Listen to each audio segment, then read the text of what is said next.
I call this meeting of the Davenport Community School District Board of Directors to order. We'll start with our board priorities. Director Gosa, would you please read those for us?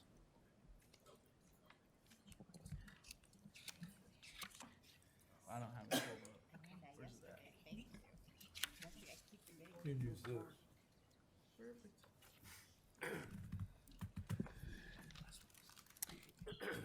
This is really cool. Look, you don't have to go and try and find that. Our priorities, the Davenport School Board establishes the following priorities to ensure the academic success of all students, provide leadership and direction to improve the overall learning environment in our classrooms, schools, and district, including the health, safety, security, and happiness of students and staff. Direct and support actions, programs, and activities which reduce the impacts of poverty on our students, their families, and our community.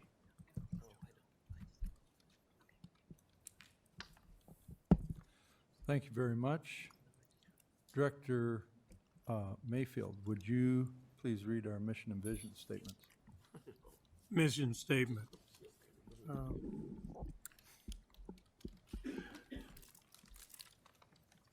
Enhance each student's ability by providing a quality education enriched by our diverse community. Vision statement. Education that challenges conventional thinking, prepares all students to compete in a global society, and inspires our students, parents, staff, and community to answer the question, what if? Thank you very much. Move on to student board reports. Interim Superintendent Schneckla. Go ahead, Natalie. Central will be providing a Catch-Up Academy this Saturday to help all students who need help catching up on their work. And Gear Up is also planning an Iowa State visit for juniors on May 23rd.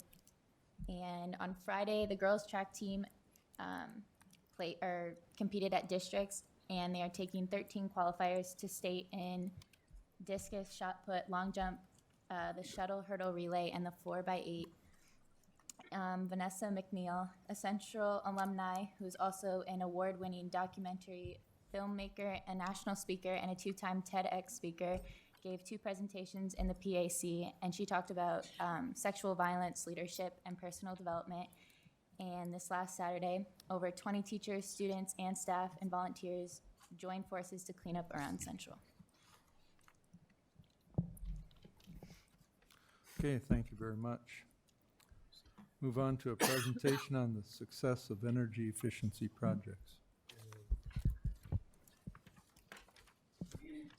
I'll ask Mr. Maloney to come up and share with kind of some good news that our district is going to be highlighted. Very energy efficient. The board is very much aware of the amount of effort we put into energy management and sustainability, energy efficiency, and energy cost savings. And this district has been a leader in Iowa and even in the nation for a number of years. And we have reached a milestone this year that I'll talk about in just a moment. A couple of years ago, the board directed us to ramp up our effort for energy efficiency projects, something that our utility provider calls energy efficiency measures, EEMs, in every building. And so we've had a program to implement energy efficiency measures in every building. And as a result of these measures, we also have received rebates and incentives from Mid-American Energy since we began this program. The rebates and incentives coming back in, those go into the PEPL fund, have exceeded $2 million. We're data-driven on our energy management program. We enter all of our utility bill usage data, cost data into this B3 benchmarking, is called. The software is provided by the Iowa Department of Economic Development. And so we measure all of our utility usage, both in dollars and in kilowatts of electricity, therms of gas, and so forth. We also have a means in the software to combine the kilowatts and the therms into one unit so we can measure our overall energy performance and so forth. Since we're just comparing here on this dashboard this year to last year, you can see that our carbon production is down, our dollars are down, our consumption overall is down. And this is real-time data. It's updated monthly when we enter our utility bills. And we have a monthly meeting where we look at this data with our team. And when we see things trending the wrong direction, that's our opportunity to investigate why is that, track down the cause and correct it. Mostly we see things trending in the right direction, trending in the green, as you see here. All of the districts that are reporting to the Department of Economic Development, in this system have their data up. It's available for anyone to look at. Davenport has the lowest cost of energy per square foot of any district in the state. I was curious, so I went and looked at where else could I find data about energy cost per square foot, and I found an organization called the Council of Great City Schools, which is 75 of the largest school districts in the nation. And they reported their energy cost per square foot, and Davenport was the lowest among those 75 of the largest districts in the nation. So our energy cost per square foot is not just the lowest in Iowa, it's among the lowest in the entire nation. So I also went out and looked at other UEN districts in the state, and I was able to find their energy cost per square foot data. If we were paying the same energy cost per square foot as the average UEN district, we'd be spending more than $1 million a year more on our utilities. Our energy performances that much better. So for FY 18-19, year to date, our overall utility costs are down 2.1% under the previous year, even though we had a record-setting winter and our heating degree days increased this same period by 12.45%. So add those two together and you got nearly 15% cost avoidance year to year of the current year over last year. And when we look at these energy efficiency measures, we've been for several years reducing our overall energy cost by about $100,000 a year directly from the EEMs. Also, our building users are more and more aware of our energy performance, and there's a little competition among schools, and people are just more attentive to turning things off, turning the lights off. They're more accustomed to having to call if they haven't scheduled a space occupied and they happen to occupy it. They find that it's too warm in the summer or too cool in the winter, because we are pretty aggressive with those building controls, and if the space isn't scheduled to be occupied, the heat is turned down.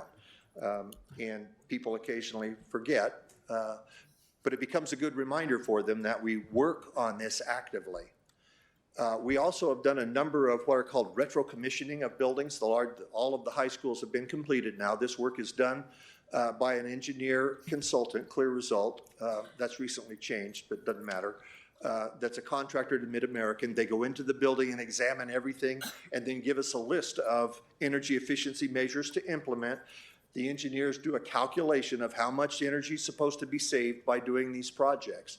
We recommissioned West High School a little over a year ago now. All of the work has been completed there. West currently spends about $220,000 a year on utilities for West High School alone. And in the retro commissioning report, they estimated that we could reduce their energy consumption by 29% by implementing all of the energy efficiency measures.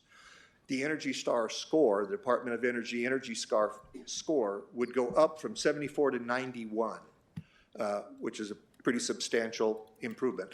All of our buildings have been Energy Star rated for over a decade, and every year we enter new data into the Department of Energy's system to maintain our building Energy Star ratings, but every building is Energy Star rated.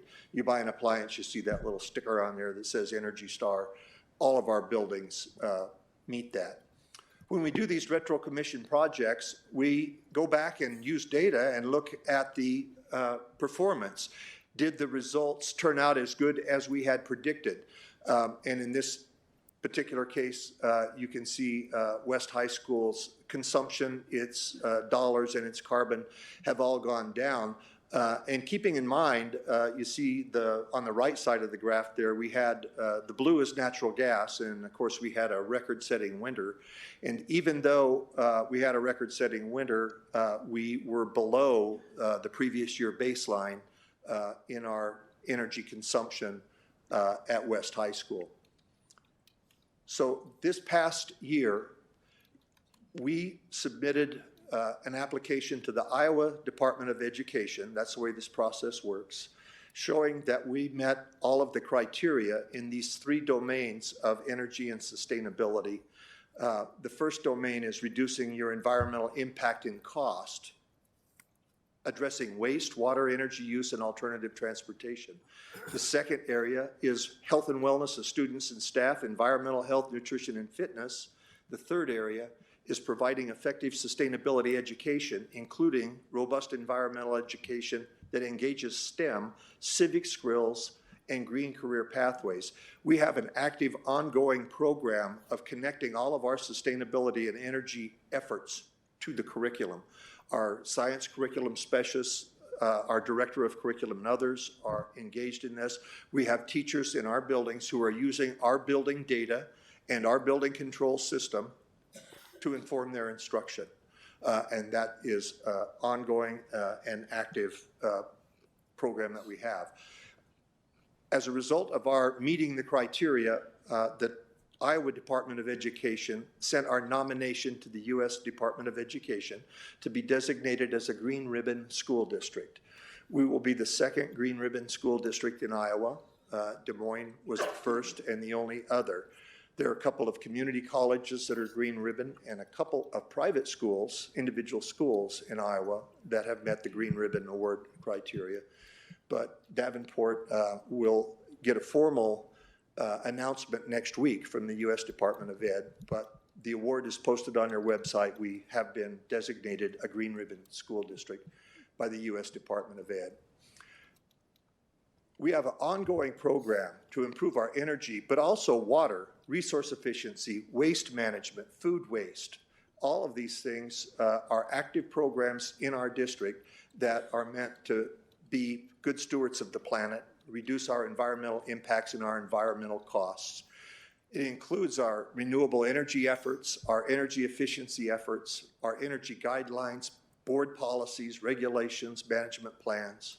We address recycling and waste, food procurement, food disposal, of course, building design, construction material, life cycle, and repurposing.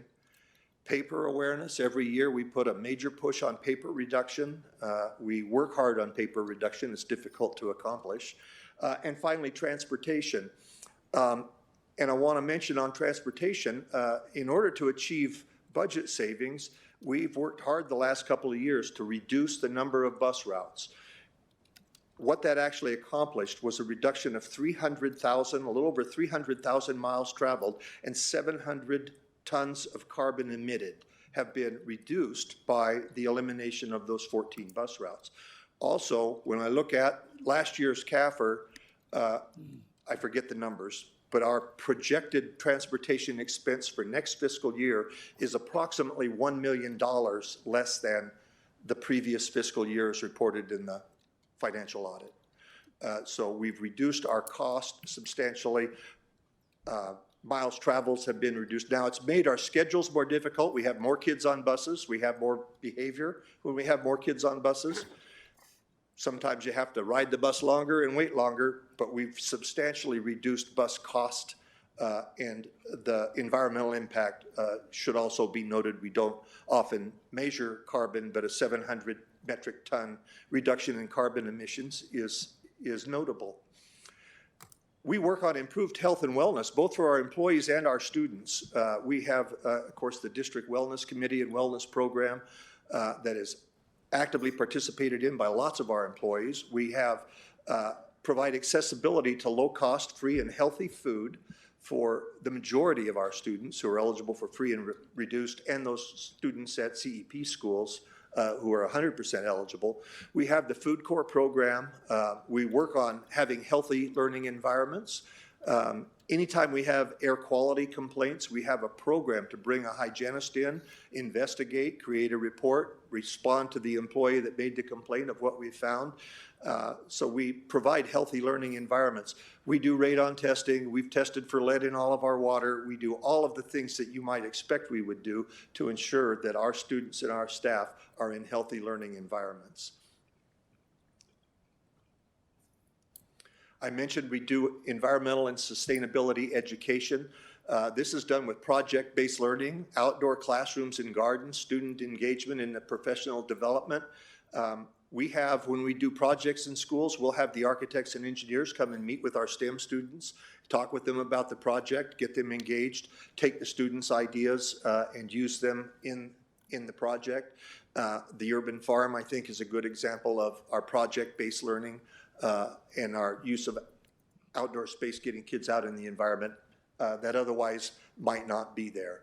I mentioned our curriculum specialist in our curriculum department actively works to take the work that we're doing as a district and use it to inform instruction so that our students can use data and use work that's already underway in the district to inform their instruction. So we have a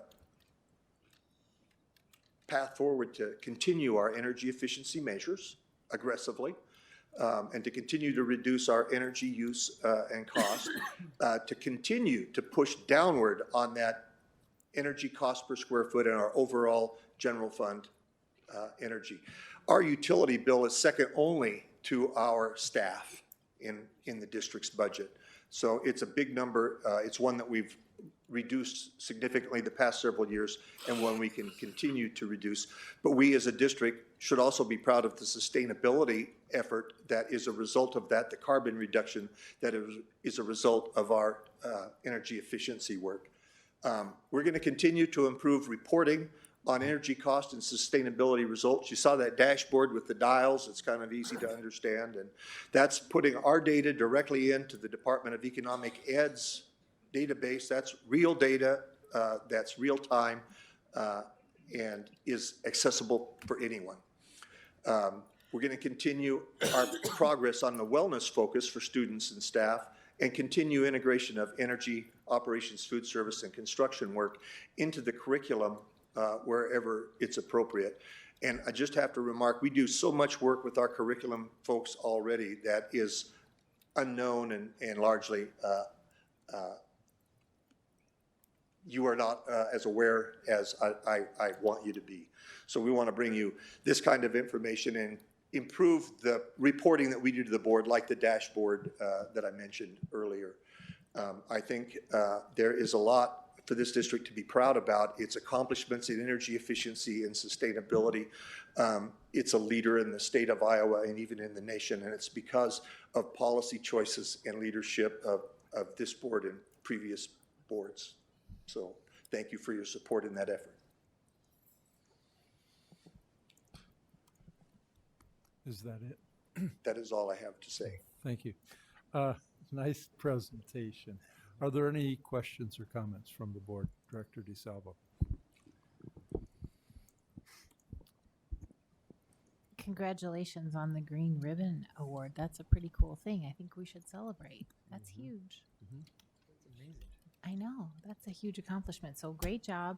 I like this data. I know President Johansson enjoys it as well. And so keep bringing the data to us, showing these substantial savings because it's very important. We're all watching our budgets very closely. So this syncs right in line with where this board is headed. So thank you very much. Anybody else? Director Hayes. I had a couple quick questions here, and my number one question was also about the Green Ribbon Award. Congratulations. Number two, for the health and wellness portion of it, for students and staff, how is that measured? How is that measured? Well, I know the wellness program has, there's actually a software. Employees enter data about their activities. They earn points, and the someone in the HR department keeps up with all of that, but there is a report run of which employees have earned how many points on their wellness. And you enter in your trips to the gym, and you enter in, I think you can do diet and all kinds of things if you choose to. It can be very high level of detail if you choose to put that much data into it. For our students, that's, I think, more difficult. We know we could measure the effort, the inputs. The outputs are much more difficult. How much healthier are students because they learn to pick a better snack? We have that Pick a Better Snack grant. We have staff and AmeriCorps persons out in schools teaching kids about healthy food and nutrition and so forth. How we measure the success of that, the impact on kids. We have anecdotal data, I know, where kids have said, I'd like to have a carrot. I've got a picture of some middle school kids with the carrots they grew in the garden at the school. And the picture is worth 1,000 words. These kids are so proud of those carrots, it's unbelievable. Thank you. So you had mentioned the AmeriCorps. Is that also how the name, the food corps, came about? Now, what about the food corps? The food, what exactly is food corps? It's an AmeriCorps project that focuses on healthy eating, healthy snacks, and particularly for our low-income children. And the volunteers go into the schools with freshly prepared snacks weekly, and they teach kids about nutritious snacks, fruits and vegetables primarily, and they explore different kinds of fruits and vegetables that maybe all kids wouldn't be familiar with. And then they also will present food that some kids may be familiar with, like jicama, for example. Many of our Hispanic kids would be familiar with it and its preparation, but other kids wouldn't. And so they teach about a variety of fresh fruits and vegetables and encourage kids to pick a better snack. And it's an AmeriCorps grant program. Okay, thank you very much. Anybody else? I got a couple comments or questions. First, I was thinking, it's too bad we have these meetings at night where everybody's kind of had a full day, because I am excited about this. And I wish we could all express how really excited we are. This is really cool stuff. So a bunch of things. Here on the last slide, you said use capital dollars to reduce general fund utility costs. And capital, you mean save and Pebble, I'm imagining? Exactly. Is that right? Okay. I think that's a cool goal.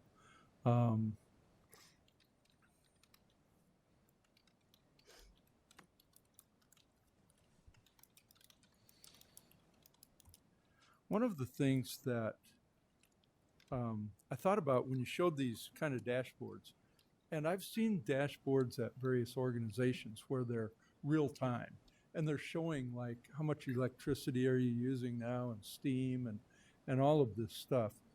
And is real-time dashboarding, or close to real-time, without entering? Because you mentioned earlier too that some of the data has to be entered. Is real-time automatic data acquisition and display, is that something that's reasonable to kind of hope for, or is that? It will be progressively implemented. Our large volume gas and electric meters are currently interval meters that measure on predetermined intervals. I think they may be 15 minutes or something like that. And that data we have on our large loads, which is Right. Predominantly the high schools. As you move down to smaller loads, when it's appropriate to change meters and our primary panels and so forth, when we're doing renovations, we would be installing interval meters. Some data on usage is available through our building automation system, but it relies on the meters. So unless we have interval meters, we don't have real-time SCADA kind of data. And I understand, but like some of the display monitors, even in this building, could display something like that if you had access to the information. Who owns the meters? You know, I don't know if the utility, I believe the utility owns the meters. That's what I'm guessing. So that would be Mid-American. on Yes, gas. yes, And primarily. We have Alliant out in the Walcott. And I don't know about the frequency of data reporting, but they have assured me that they want to do everything they can to help us. And so I'm thinking it's likely that they might even provide that kind of information, provide a different meter that would read, say, almost real time, like once a minute or something like that. Derek Hoffer, of course, you all know our account rep, attends Right. our monthly meeting, and Yep. their consultant, it's no longer Clear Result, but that gentleman attends this meeting monthly, and as I said, we look at all of our utility data. Anything that's going up, we ask why. If we have Right. to send somebody out to the building, we do that. So that's kind of where my next question goes, because I was thinking about biometrics and how sometimes just seeing data. What's that? Sorry.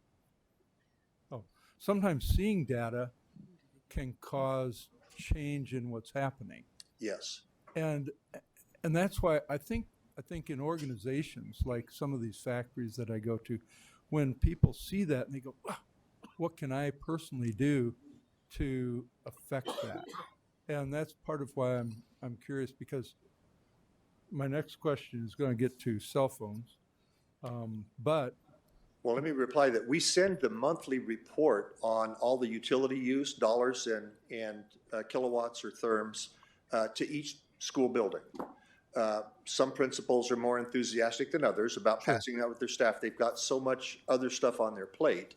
There are a few teachers that have really embraced using our building data and actively use it. There are several that I could name that use it regularly. And and others occasionally will call and say, "Can I have my utility data?" And this past week, I have had a dozen emails from kids working on sustainability projects, asking questions about their building. right. I think that's really cool. My last question, as I thought about the health and wellness programs, of course, I thought about automatic data acquisition on health and wellness per person, which maybe that's a little far-fetched. But one of the comments that I get, and maybe not more than anything, but at least it's frequent, is people ask me about these when it comes to health and wellness. And it isn't so much student achievement. And so I've been thinking about things on this.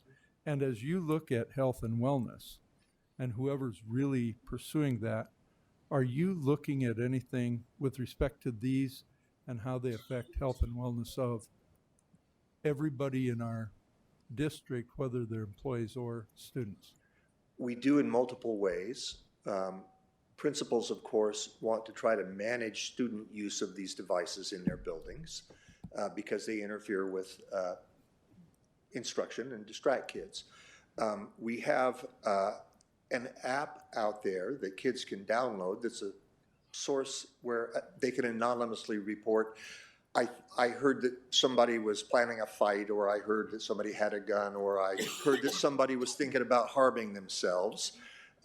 And that's being rolled out. It's in one of our schools now.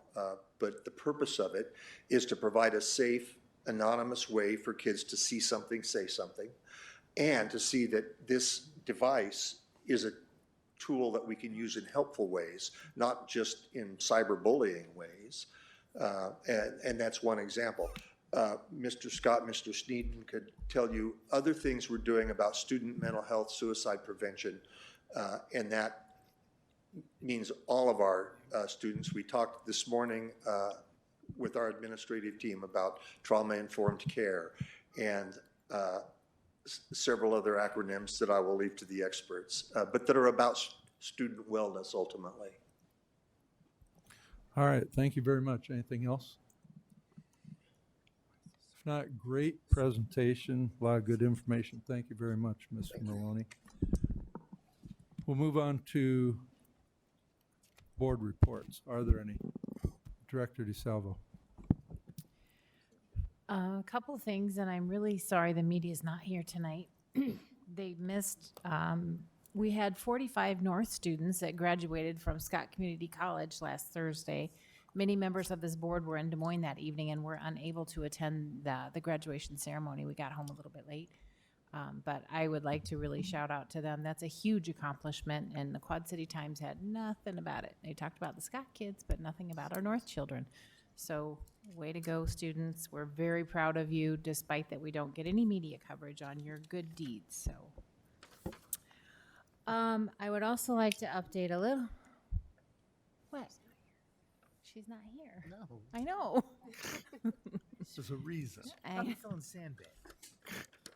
The other thing I would like to update on is Dr. Kabowski.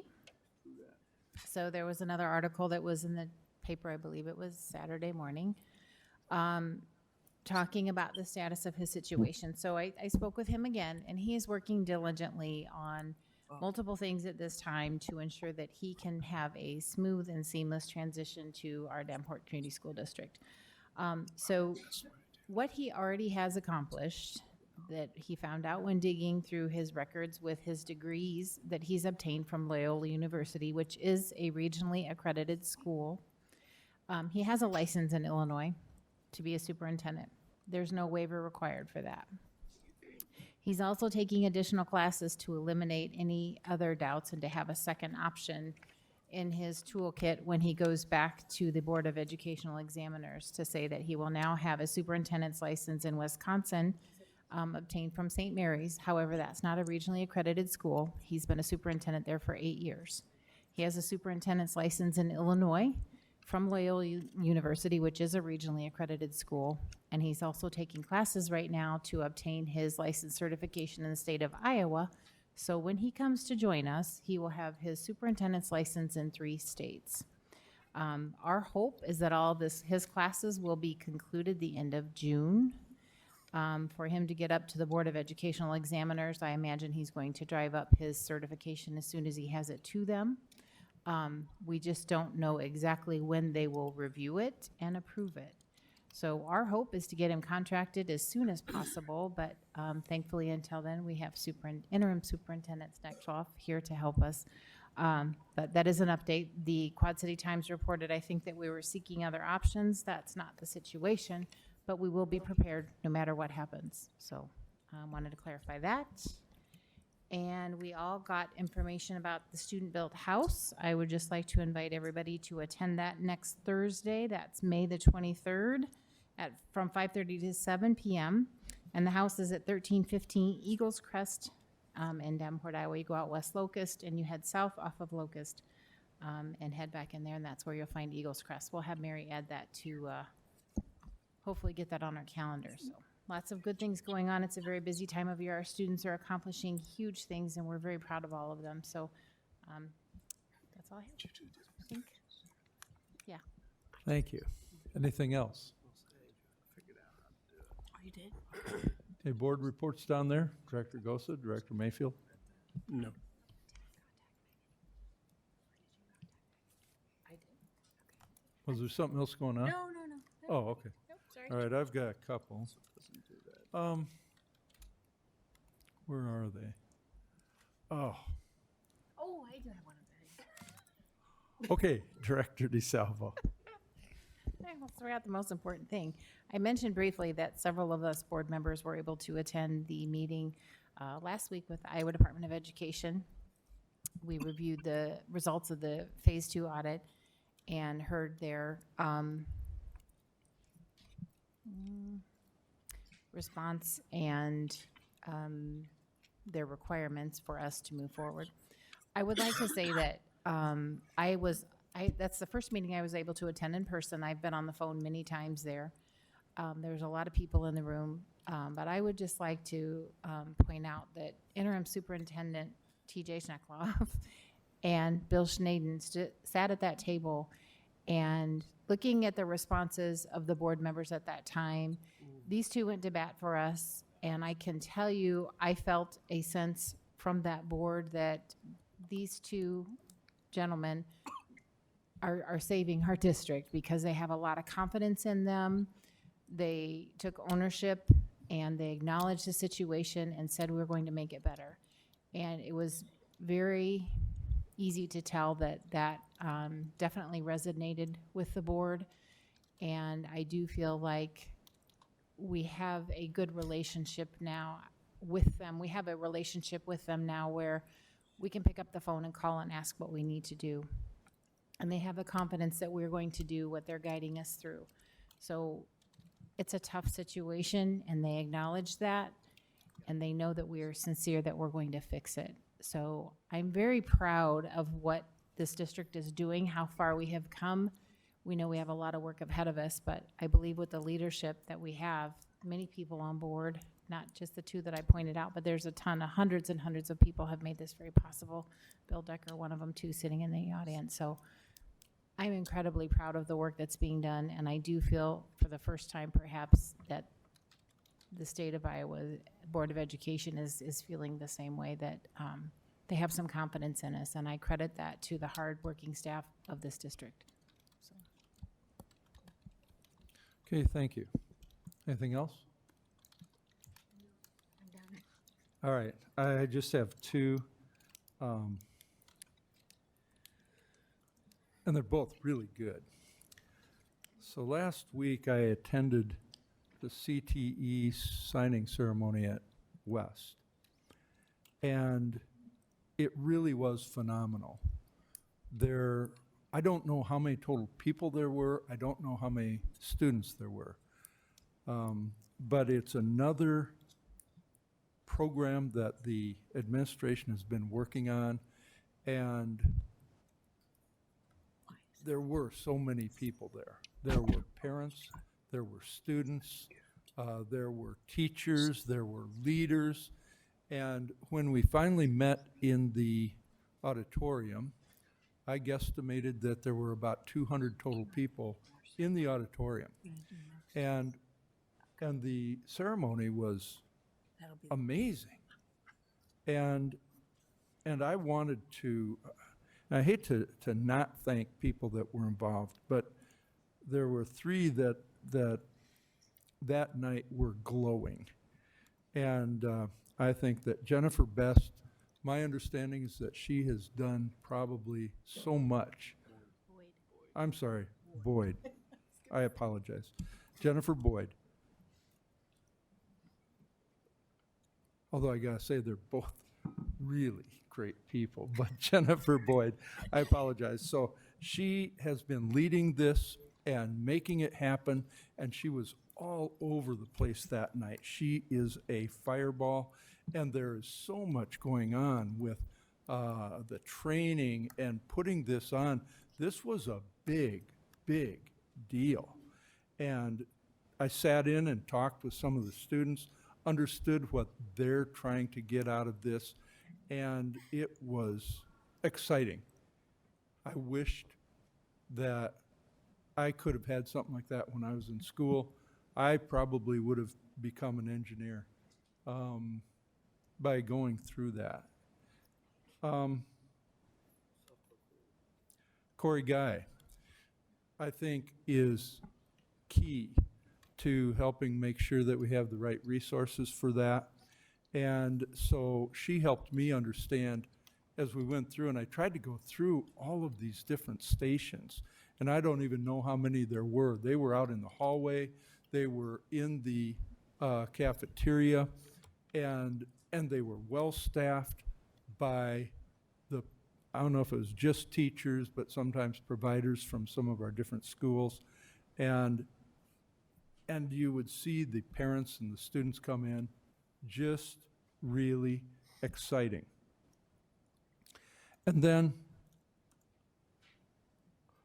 T.J. Schneckloth was the Master of Ceremonies, and he was extraordinary in that role, I have to say. I'm serious. He was he appeared to be well rehearsed. He was just great with the students and with helping to foster that sense of excitement and having the students come up and they were at a table with everything right. This was something that was very well planned. It was just, again, it was just great. Great to be able to see this and to understand what that means to our students and to our community. I want to mention something else. So some of you are aware that I am on the AEA board also. And I think we have cleared that up, that it's legal for me to be on that board and on this board at the same time. At the meeting that we had last week, there were a number of things that were discussed, but one of them was the discussion of what happened with Davenport, between Davenport, with Davenport, everything that happened over the last several months, and the key roles that the AEA plays, and how they worked with our administration, with our district. And what was really interesting was that, of course, we were able to get everything done, and it was through collaboration. It was through hard work on the part of our district and on the part of the AEA. One of the key ideas, though, was that one of the outcomes was that the AEA and the district have formed a better relationship. And that's something that I know I've been trying for years to help foster, and there have been reasons why maybe it hasn't been as strong as it could be, but it was really energizing to hear that as one of the outcomes of this. It was a really great outcome that we've strengthened our relationship between those two organizations. And so, of course, my hope is that we can move forward like that and continue to foster even a better relationship. So I just wanted to mention that as part of my board report. Are there any other board reports? Great. Then we'll move on to communications. Director Potts, would you read those for us, please? May 27, Monday is a holiday. Buildings closed. May 28th, Tuesday, 6 p.m., regular board meeting in the Jim Hester Boardroom. May 29th, Wednesday, 7 p.m., Mid-City graduation in the Central Auditorium. June 2nd, Sunday, graduations. 11 a.m. is North, 1:30 is West, 4 o'clock is Central at the Tax Slayer Center, River Drive in Moline. June 3rd, Monday, 5:30 p.m. is Committee of the Whole meeting in the Jim Hester Boardroom. June 5th, Wednesday, 3:30, Policy meeting, Executive Boardroom. June 10th, Monday, 6 p.m., regular board meeting in the Jim Hester Boardroom. June 21st, Friday, building is closed. Summer hours start. Will be closed every Friday through August 9th. Normal hours begin on Friday, August 16th. June 24th, Monday, 6 p.m., regular board meeting, Jim Hester Boardroom. Thank you. Next is open forum. Open forum is a time for members of the community to give input at a board meeting regarding school district issues or concerns. Individuals who want to speak should fill out an open forum request and give it to the board secretary prior to open forum. The board will not act on any issue presented during open forum if it was not published as an agenda item. The Iowa Open Meetings Law prohibits action on any issue that is not on the agenda. The president will set the amount of time allowed for individuals to speak during open forum. The board asks that no charges or complaints be made against individual employees of the district or community during open forum. Remarks that reflect negatively on the character or motives of any person will be called out of order. We do have some open forum requests.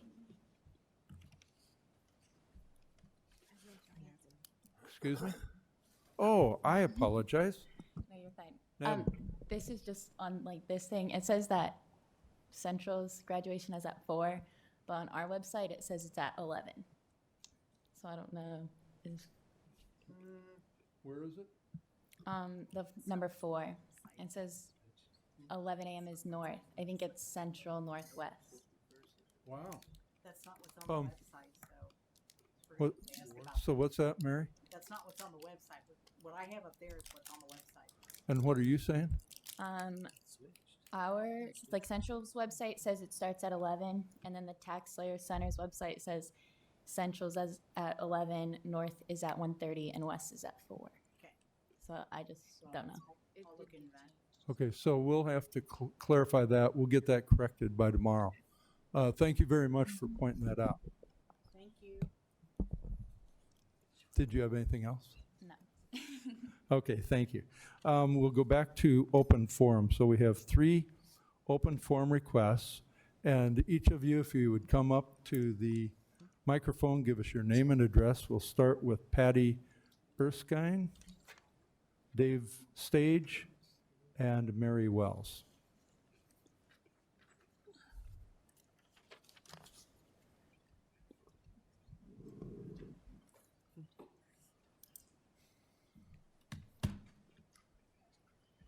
Hello, my name is Patty Erskine. I live at 3715 165th Street, Bluegrass, Iowa. The union is confused. The school board has gotten a lot of criticism from the public saying you guys can't make decisions. You were elected to your offices to make sound decisions. AFSCME is trying to help with the budget. The union has offered a wage of 1% each year for the next 3 years. This is less than the employees would have normally received. These employees are the least paid in the district, but were the first to step up with a wage offer. AFSCME has offered other cost savings that they have been told to hold on to for a later time. We have had positions cut, hours reduced, and potential layoffs, yet we love our jobs and the students we serve. To date, we have not heard anything on our offer or cost savings. I'm just confused as to why the board hasn't put this on the agenda or given us any answer. Union members are only asking for a 2-year extension of a contract that was bargained in good faith. AFSCME hopes that you consider making a decision one way or another and put it on the next agenda. Thank you. Thank you, Patty. Next is David Stage.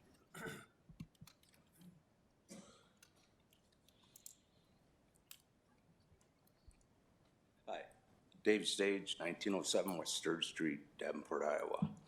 I was asked to come tonight. There's a little rumor going around that the union wants to give you guys a 1% for the next 3 years. I don't know why. It's a no-brainer not to jump on that right now because you got your green ribbon. You would have never had that green ribbon if it wasn't for the people in the buildings doing their job. And it's still tearing a lot of people up out there. You need to use the microphone. Oh, sorry. It is still tearing a lot of people up out there, not knowing if they're gonna have a job, you know? This outsourcing's gotta stop. You gotta get with the program. You got a perfect opportunity right now to save a lot of money and show the state that everyone's willing to work with each other. Now, they're willing to give you 1% next year, which in that contract, we got a 2.5%, maybe 3%. They're willing to give you that percentage back for 1% and give us a 3-year contract at 1%. You can't beat that. You're not gonna be able to outsource that cheap and still get the service you get today. You won't have your green ribbon if you do outsource because then people aren't gonna care about shutting lights off or if the air's running when the heat's running and you got half the building over here freezing cold and the other half steaming hot. That's what we're there for, to straighten that situation out and keep the teachers off the office, you know. So anyway, make a long story short, let's get with this. Let's do it, save some money, show the state we're willing to save some money. Anyway, have a nice night. Thank you. Thank you, Dave. And next is Mary Wells.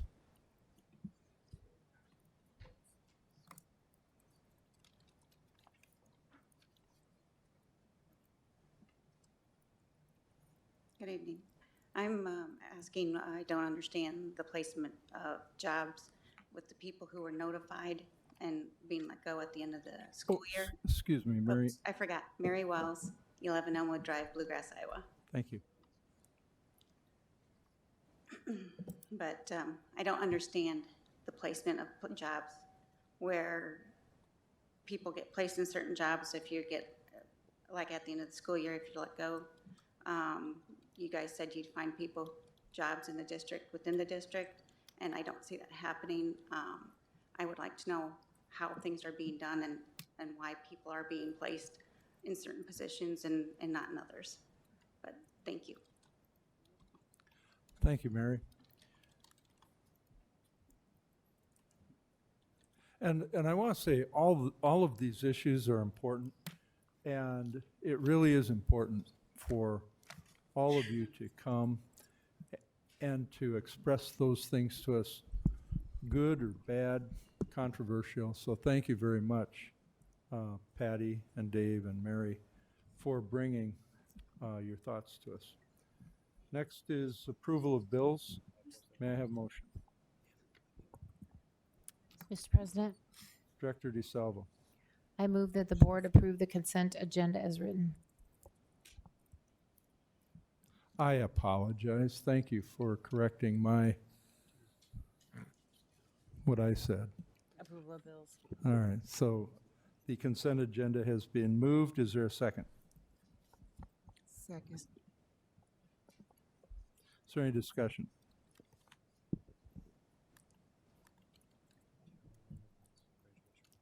Okay, call for the vote. Director DeSalvo, Yes. Director Hayes, Yes. Director Beck, Yes. Director Mayfield, Yes. Director Gosa, Yes. Director Potts. Yes. My vote is yes. Motion carries. Thank you. May I have a motion regarding approval of bills? Mr. President, Director Hayes. I recommend, the following resolution is recommended by the administration for adoption of the bills for the bill listing period of April 18th, 2019 through May 8, 2019.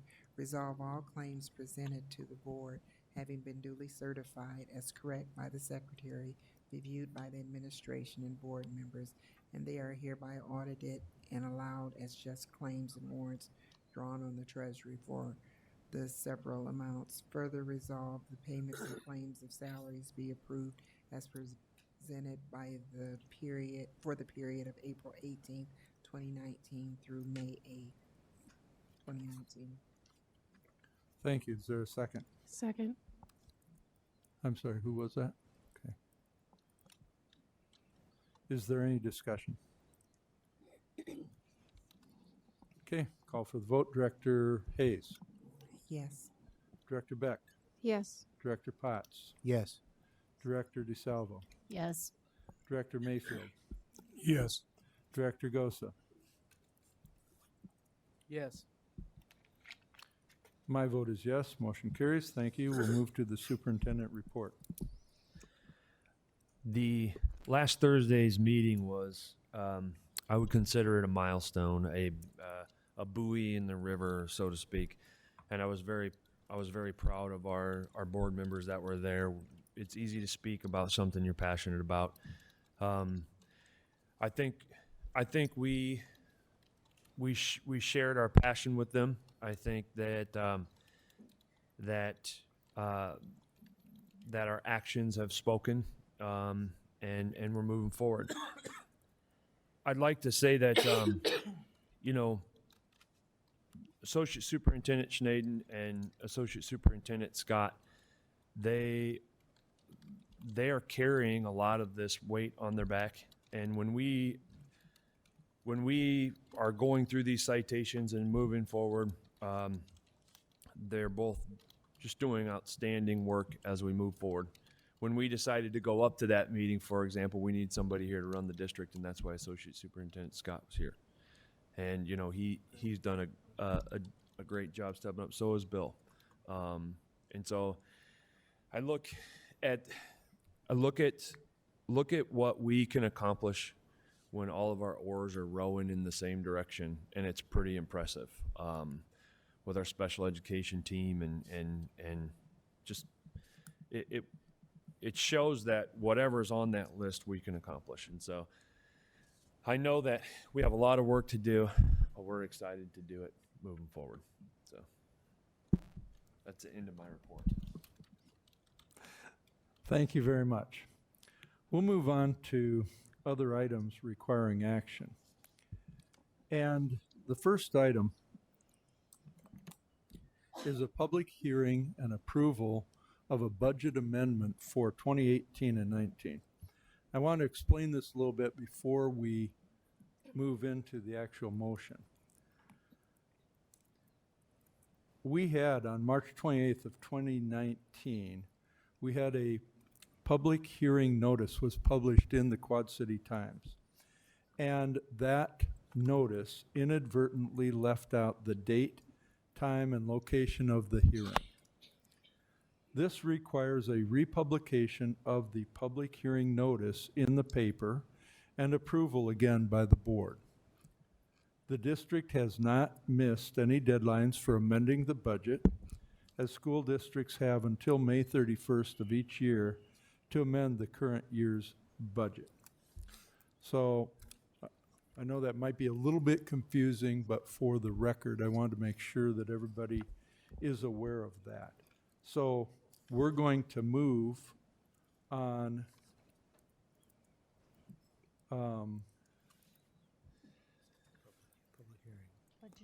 yeah, excuse me 1 second.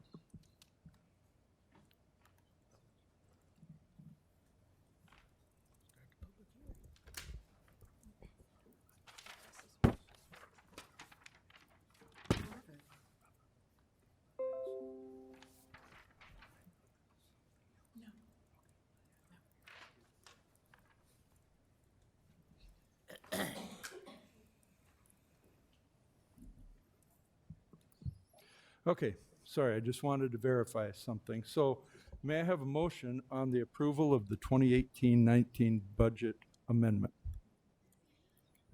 Mr. President, Director Hayes.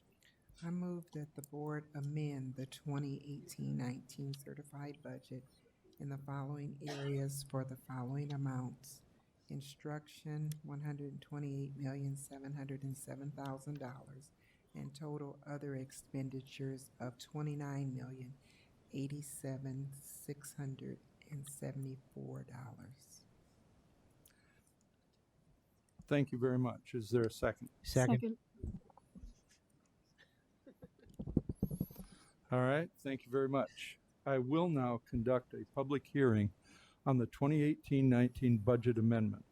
A copy of the amendments to the current 2018-19 budget amendment was published in the Quad City Times on Monday, April 29th, 2019. Any resident or taxpayer may present objections to or arguments in favor of any part of the proposed amendments. Anyone wishing to speak on this item, please step forward to the microphone.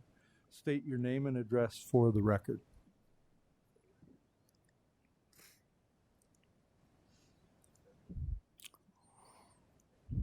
Okay, seeing and hearing none. I'm sorry, did you want to speak?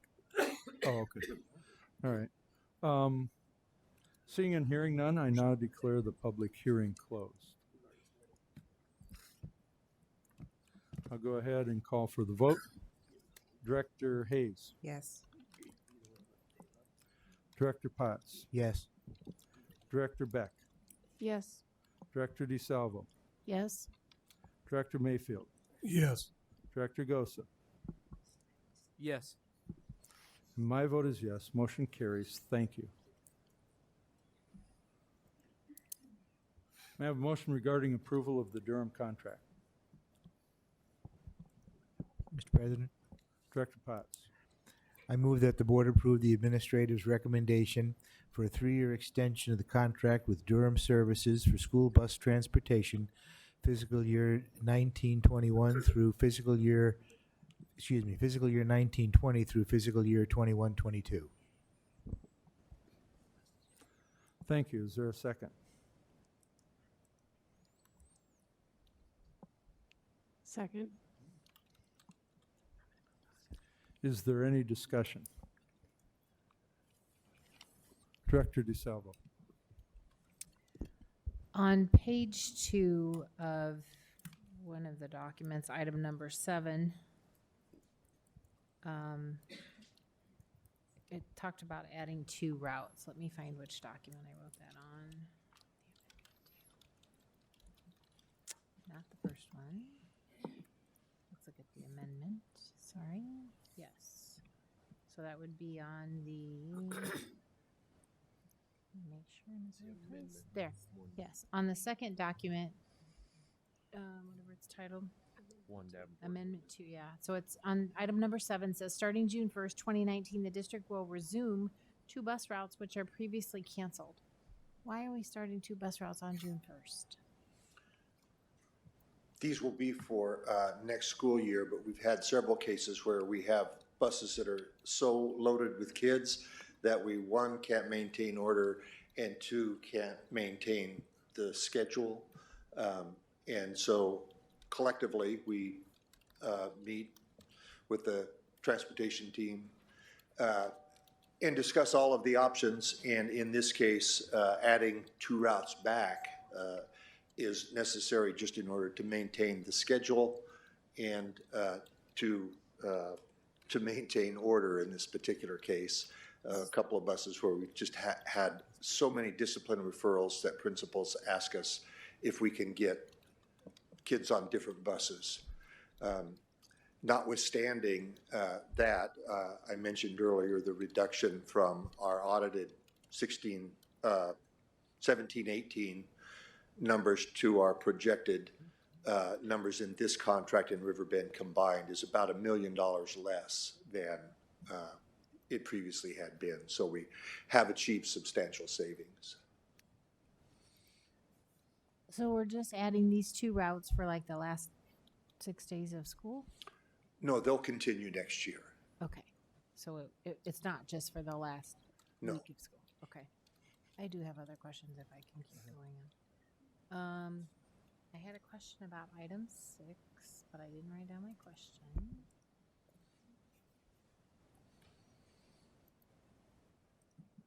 On-time performance is item 6. So it says that 90% of the runs will be either 10 minutes late when compared to the scheduled departure arrival times. They have to do that 90% of the time, or they would pay $100 per occurrence per bus, right? Yes. Okay. So that's that 90% of the time the bus has to arrive at the scheduled stop within 10 minutes of the scheduled time. Right. Okay. Okay. So I think that was all that I had on page 3, and I don't know if it's this document that talks about a charter credit. What does that mean?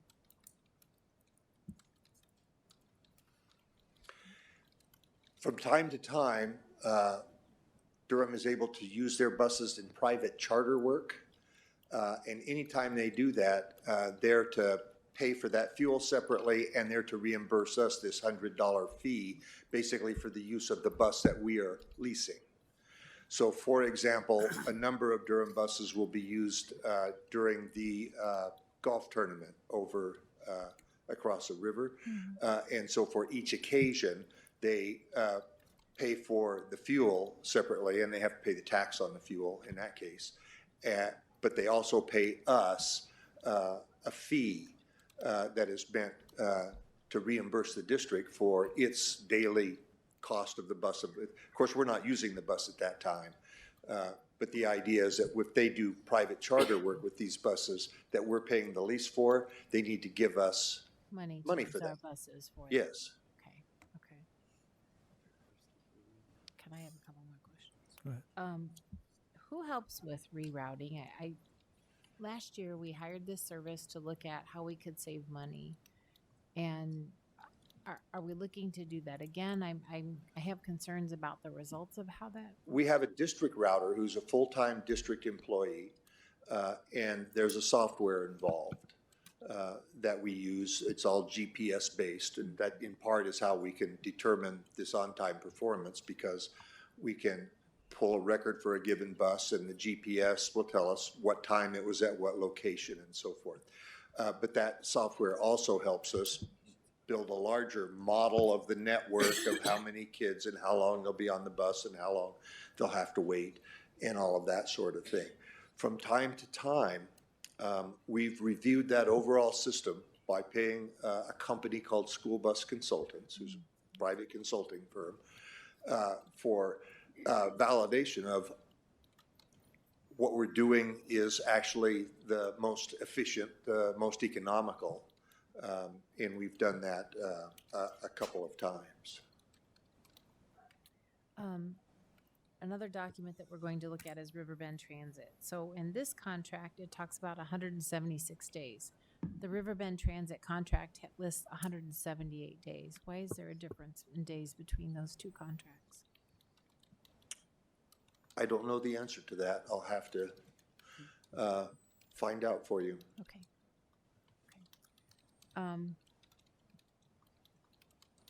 And do we ever have legal staff review contracts for us? Yes, these contracts were reviewed 3 years ago by Dick Davidson, who does work on transportation, construction, real estate, things of that nature. But he hasn't looked at this contract? Yes, he reviewed these contracts when they were, 3 years ago, when we renewed these contracts. Dick reviewed them. We made several modifications to them at that time. And nothing has changed on this one compared And nothing to has the prior changed since, years, no. other than the price? Other than the rates, right. Okay. Oh, the other change is in the, we tightened up the liquidated damages on the performance time. That's a change. Then just my last question is related to weather, and I'm not sure if I wrote it down. I must not have written down, but I had great concerns this year when we had a prior meeting and we talked about that we actually got charged because we didn't hit our 176 days or whatever it was. This is the Midwest. This is Iowa. These events are going to happen, and I would have liked to have seen a little bit of leeway there on those events that are beyond our control, and being in the situation that we're at financially, it's incredibly important that we can save as much money as possible. I understand that they still have to pay their staff, but they're not paying fuel. We pay the fuel on those days, but that was a bit frustrating to me. Yeah, the entire price structure is based on number of routes operated per day. So when you've predicted the entire annual structure based on this number of routes for this many days for this price, that's baked in the cake, basically. I just wish there was a little more compromise in that area, because those are not that we're just saying, hey, everybody take the day off, we're not going to have school today. It's beyond our control. So I would hope there would be perhaps a little bit of give and take in that arena. Well, I can tell you that there was real negotiation of this contract, of its terms, and of the pricing, and using publicly available data, we can see that we have a smaller increase than any of the other Durham districts in the state. Okay, that's all I have for now. Thank you. Director Beck. I had a couple questions on, it's the same document, but it's page 6 with the table. So that says 166 days. It's Exhibit A. Is that for the current year? Or?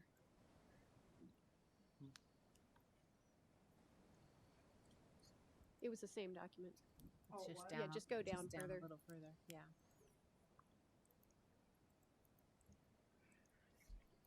Keep going. Keep going. Keep going. Keep going. There, that one. Yeah, I wasn't clear what this Exhibit A is. Actually, I wasn't really sure what Exhibit B and Exhibit C were either. But this table has 166 days listed in it. And I wasn't clear what year that is.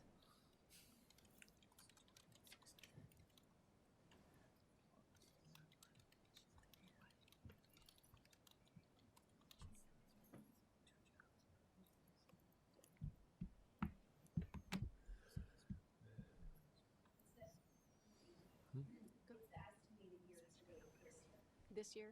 Okay. You can come. Ms. Hodges, I could ask Durham's representative to give you an explanation of that if you like.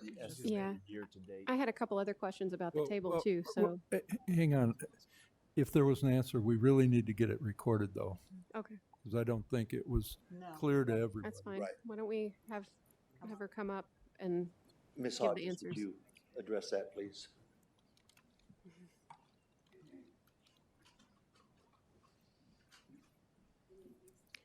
you just go up to the, If you look at the table on the top right, it says estimated year-to-date, August through May. That's so that's far this year? Yeah. Okay. Which, So- sorry, go ahead. I was gonna say, my other question was, what does HTS mean? Home to school. It's Home to your, school. it's just your everyday routes. Okay. And then the 5% rate increase due to route reduction, that is the same, is that the That's the- overhead redistribution? Yes. So it's per route, like, as a whole, we're not adding it, $300,000 of cost where we tried to save $300,000. We're redistributing cost that was already there. Is that correct? Yes. Okay.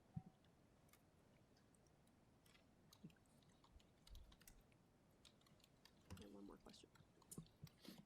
Anything else? One more. Director Beck.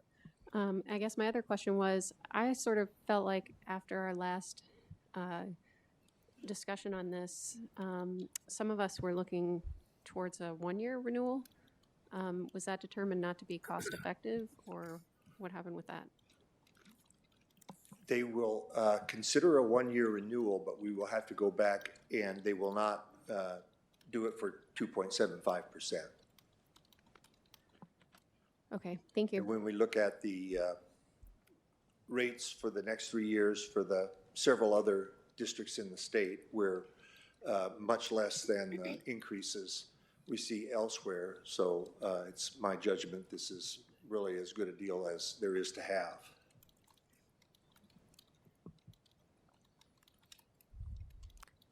Anything else? I've got a couple of thoughts. You know, when you look at a 5% increase because we're reducing the amount of use, it's somewhat difficult to think about that. And I didn't run the numbers to determine what that represents. I understand the concept.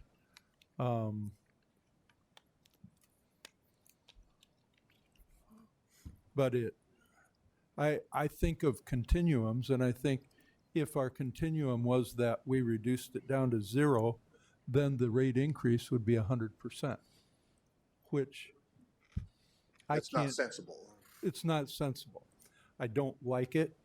I accept that it's there.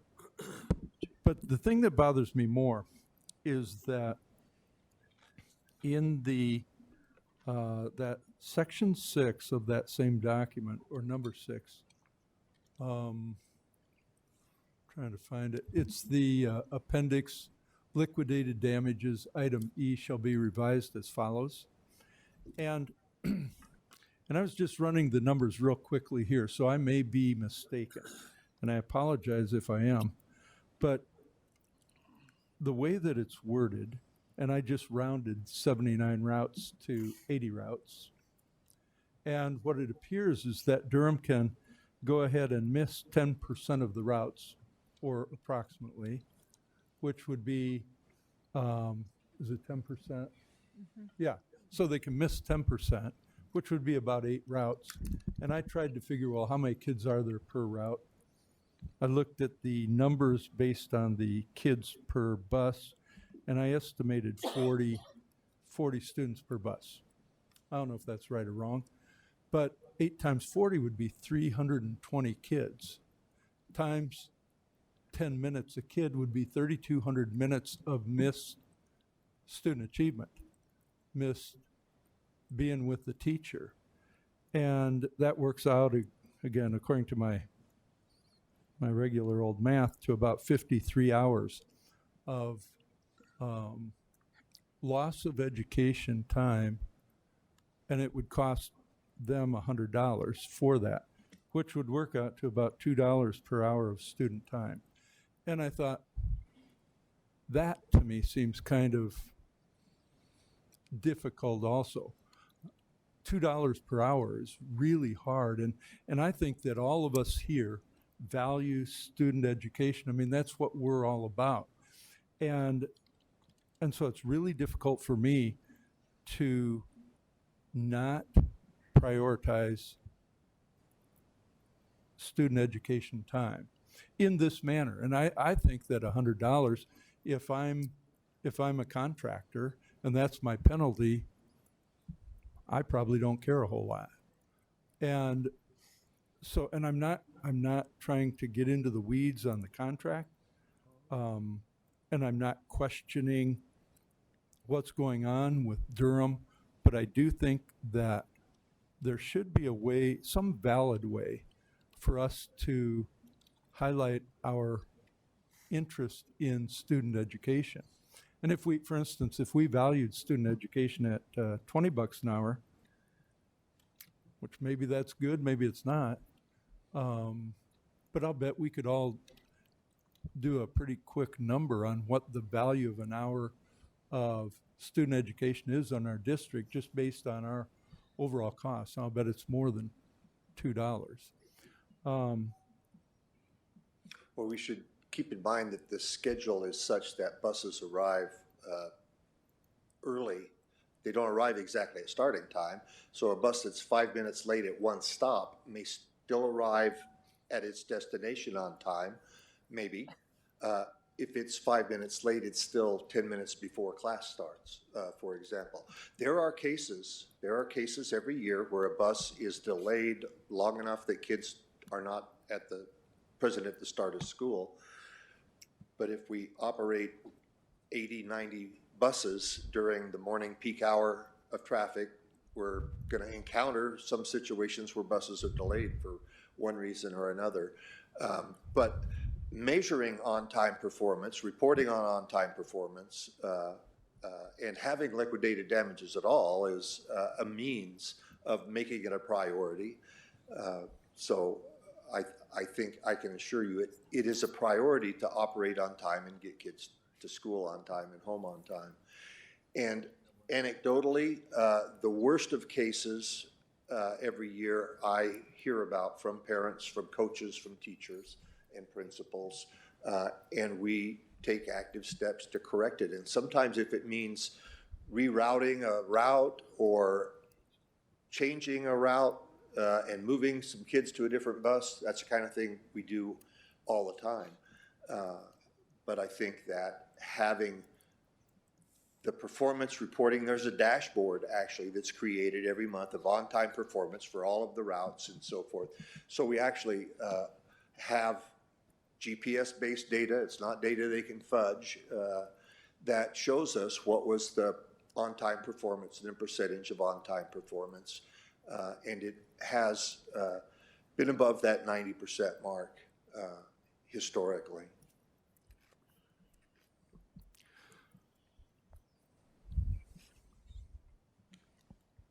I guess I'm a little gun shy sometimes at speaking my mind.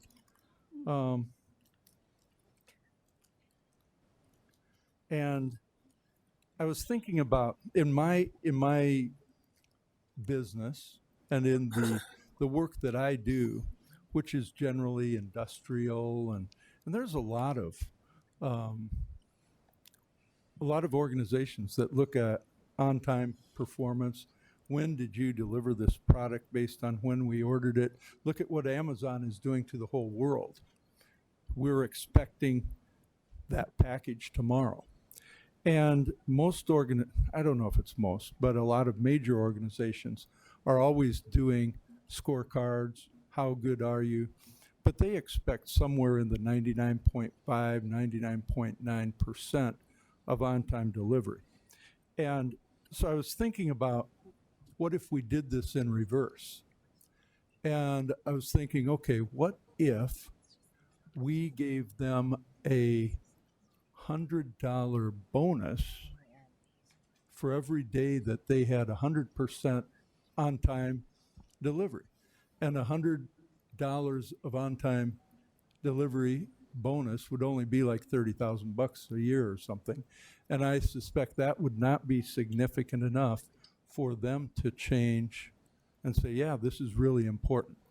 I just believe that 90%, even with all of the challenges, which I understand, but everybody in the whole world has challenges. The plane didn't leave, or the vehicle didn't leave.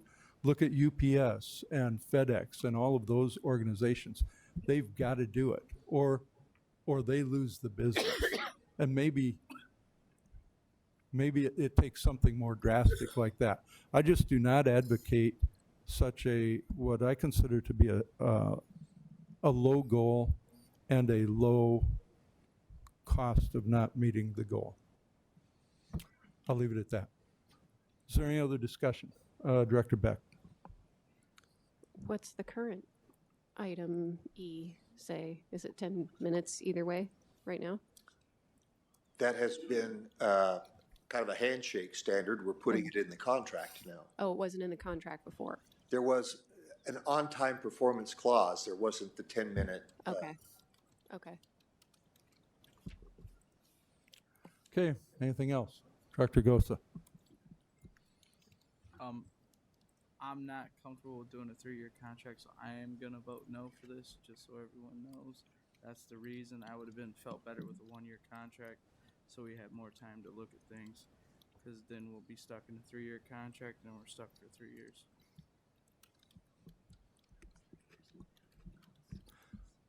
Thank you for that comment, and I want to encourage board members in this particular vote to express your reasoning if it's appropriate to express it, because especially here where we may consider something like a 1-year or a 3-year, it's important to help the administration understand where we are. One last question I have: what's the sense of urgency for getting this passed? This is scheduled to have been done last December for a number of reasons. The board's agenda, priorities with other things. It's been delayed several times to now. So the urgency is this contract actually expires June 30th. If you want to get a 1-year contract, they're willing to do that. It will be at substantially higher than 2.75%. It will look more like the other districts you see around the state that were 5, 6, 7%. I don't know what it would be if it were 1 year. And I think the board members all understand why that would be the case. That is still possible if that's your desire. Also, I can tell you that if you choose to approve this contract, that the remarks that I have heard about metrics and reporting and tightening up performance are things that we'll go back and work on. I can also say, knowing what I know about the reductions in routes that we've made, and that has made routing and schedules more difficult. We have more kids on each bus, more stops to make with each bus. So we can improve on-time performance by adding more routes and more cost, without question. That's one way to improve on-time performance. So we have a number of trade-offs. So if it's your desire to go 1 year and then go out to market and see if there's a better deal next year, we can do that, but it's important that we do it on time. We would want to have that contract done by October at the latest, right? Because people need time to mobilize an 80-bus, 90-bus fleet. So you do have choices. If you prefer 1 year, it will be at a much higher rate. I can guarantee that we'll bargain for the very best rate we could get from them and give them every possible reason we can think of why it ought to be as low as possible. But there's just the reality of the industry and so forth. And I've explained all that to you. I put in my memo some information about Labor Bureau cost and statistics and so forth, because they also have to renegotiate their labor agreement with the Teamsters this year. I think they ought to be able to keep it to 2.75%. I think the evidence suggests they should. But these drivers have health insurance. A lot of bus drivers don't. That's a cost that you all understand from dealing with it here in the district. So we're hopeful that their wages will stay within that 2.75% limit. So there are a number of variables, a number of contingencies, but what you have choices. If you want a 1-year contract, we can go talk with them about that. Time is short. This contract expires June 30th, and we've already delayed multiple times. And I think the evidence is that this is as good a deal as anyone's getting.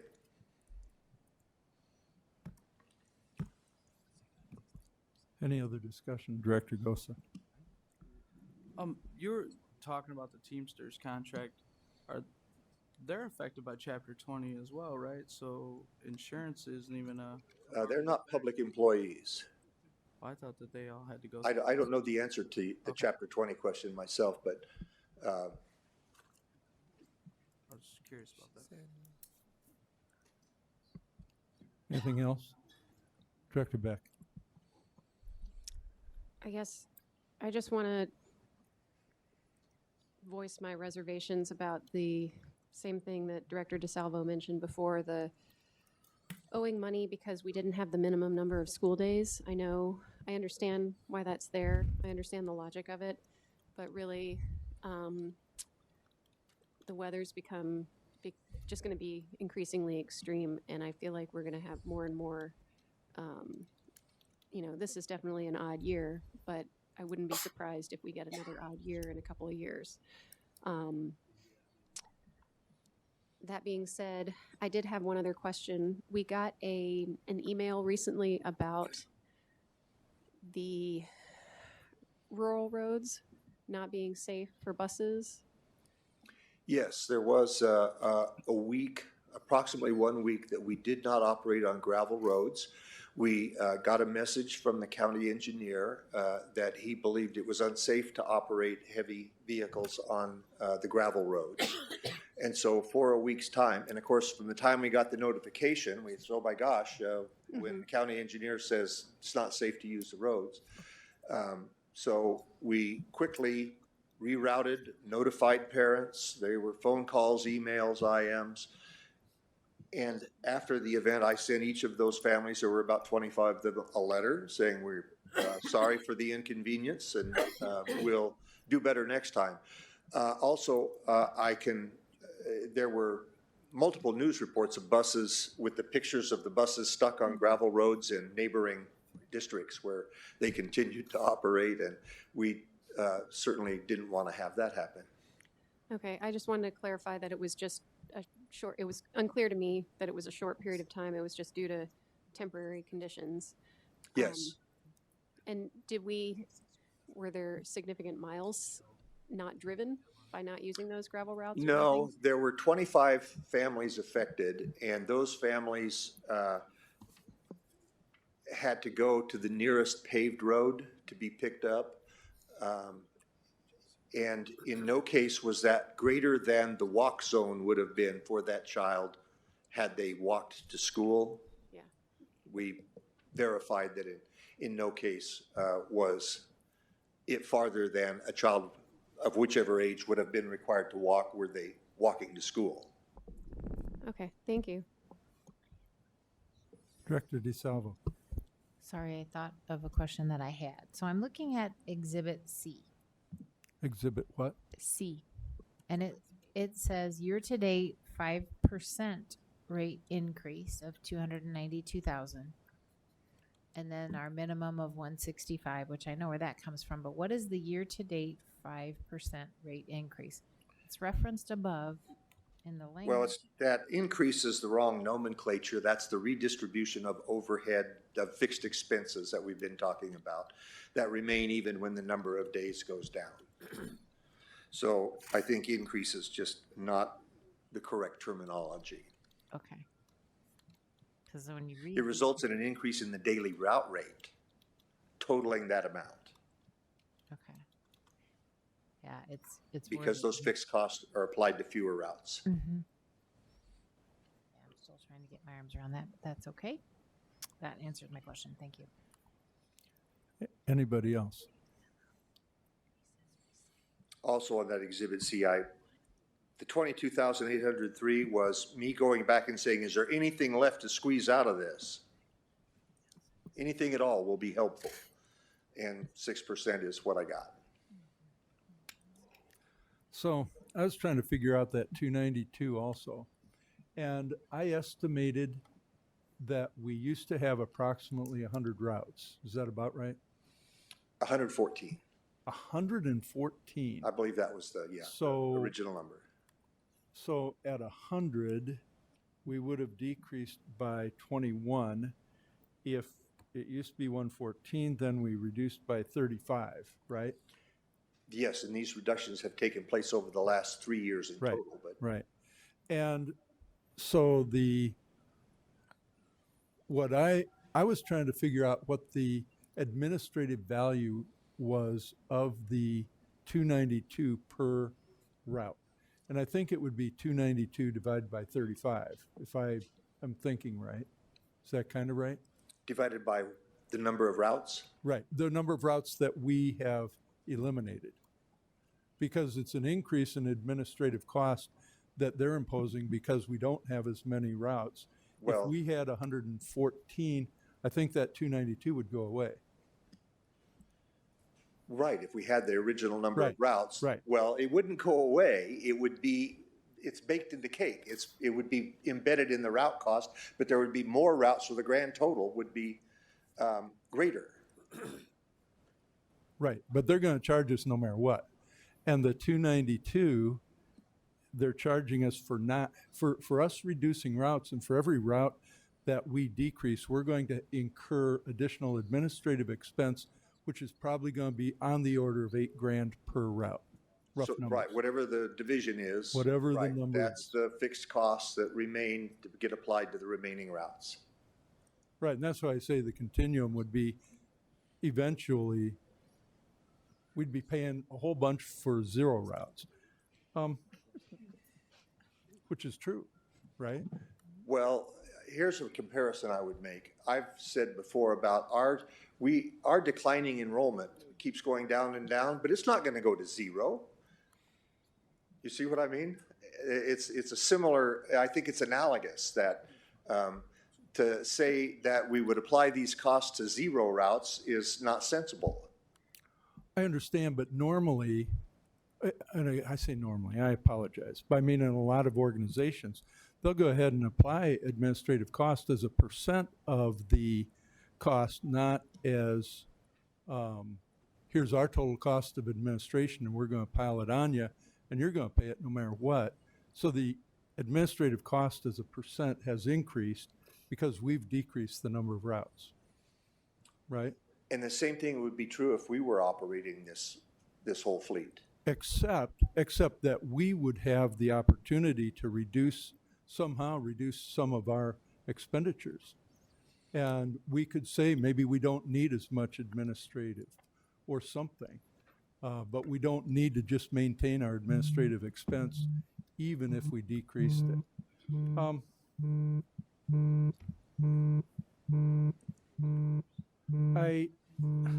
I just, again, I'm really not upset, I'm perturbed by the concept that, from my perspective, that we don't value students' time as much as I think we should.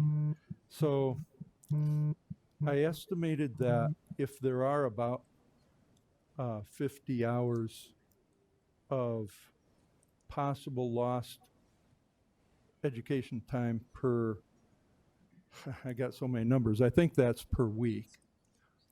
Or is that, no, that's per day. A loss of approximately 53 hours per day is what we're accepting with a 90% on-time expectation. And if we had that for approximately 200 days per year, that would be a total loss of education time of about 1,600 hours. And well, go ahead. I mean, buses are scheduled to arrive early. If they're 5 minutes late at a stop or 5 minutes late at their destination, it's still 10 minutes before school starts. And half of those trips, of course, are on the evening time returning home. So that number of hours would not be missed instructional minutes. When there are missed instructional minutes, I get a call. If a bus is so late that it's after school starts every single time, I mean, that's how much it's valued, is that principals don't tolerate buses not being there before school starts. and that's what I would want. If you're saying that this doesn't accept missed instructional time, then Occasionally it's instructional time, but we value that enough. This ordinarily does not hit instructional time. If a bus hits instructional time, the principal calls me every time. That's how it's valued. but we haven't put it into the contract. I mean, this is the only place where we kind of say, Yeah, and $100, I suspect that's virtually nothing compared to what our total expenditures are. I'll stop on that. Everybody understands where I am. Any other discussion? All right, I'm going to call for the vote. And remember, if you're so inclined, I'd like to know the reason for your vote. Director Potts. I intend to vote yes because FedEx gives me same day delivery. So does First Student, same day delivery. It's not for students, it's Durham. Durham. 16 years, I would be there for that. they delivered students to my building. I cannot remember a time, it may have happened, but I cannot remember a time when students missed class, first period, because the bus was late. Plenty of times they missed class because they were fiddle farting around the hallway. Okay. I remember numbers of times when the buses left to take the kids home and little Freddie was dinking around, and now Freddie's standing out there and there's no bus and there's nobody home, and the Durham bus turns around and comes back to school to get Freddie. Okay. I remember the time we were at the Read a Million Words, and we were at the ballpark. And there was kids from elementary, junior high out there because they read a million words. There must have been 700, 800, 900 kids out there, and the temperature got to be like 98 degrees. And the kids, first thing they did was buy a bunch of crappy food and ate it all. And then it got to 98 degrees, and then we got to see what they ate again. We made a decision to call the game. They were supposed to be picked up around 1:30 or 2 o'clock. We decided around noon, a little before noon, everybody had to go home. We made a phone call. They had buses there ahead of schedule to take all those kids back to school. We can think around about, if they could get to school on time if they put a siren on the roof of the bus and could just blast through traffic. That's not going to happen. The service, the way they take care of the kids, and as I say, 16 years, I've had no complaints. No complaints. They even delivered my kids to school. They even waited while my lazy kids were running down the street to the bus stop because they were busy dinking around and didn't get there on time. So I vote yes.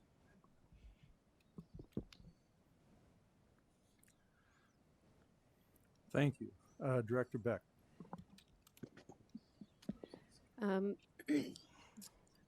I do have some concerns, which I've voiced. I'm still kind of having trouble wrapping my head around the 5% rate redistribution. But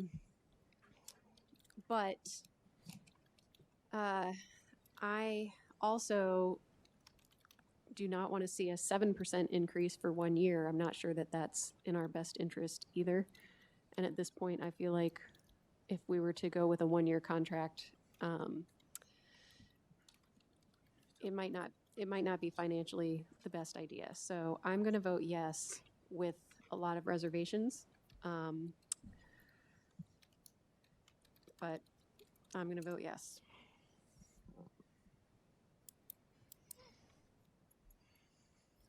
Director DeSalvo.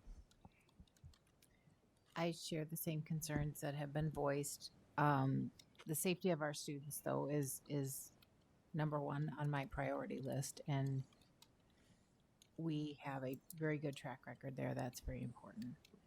I have concerns with the numbers. I feel like when we balked and said we were going to do it one contract, that forced them to come back in lower for the remaining 2 years. I do appreciate that. Mike, I want you to hit the ground running as soon as this is done, and let's see what else we can do. I like the partnership. I value the partnership. I think they can do better, and I think we can do better. So let's work together starting right now to see what we can do. I'm going to vote yes because the price is right. I have some concerns with some of the numbers in here, and I want you all to go back and look very closely at those. And we have 3 years now. Let's start right now. Okay. Thank you. Thank you. Director Hayes. I have some concerns with the numbers. I'm still kind of dealing with the fact that we cut routes and changed bus schedules and had the entire community in an uproar, and we're literally back at square one. Very reluctantly, I'm going to say yes, because overall, you know, we have been able to depend on the services to get the students back and forth.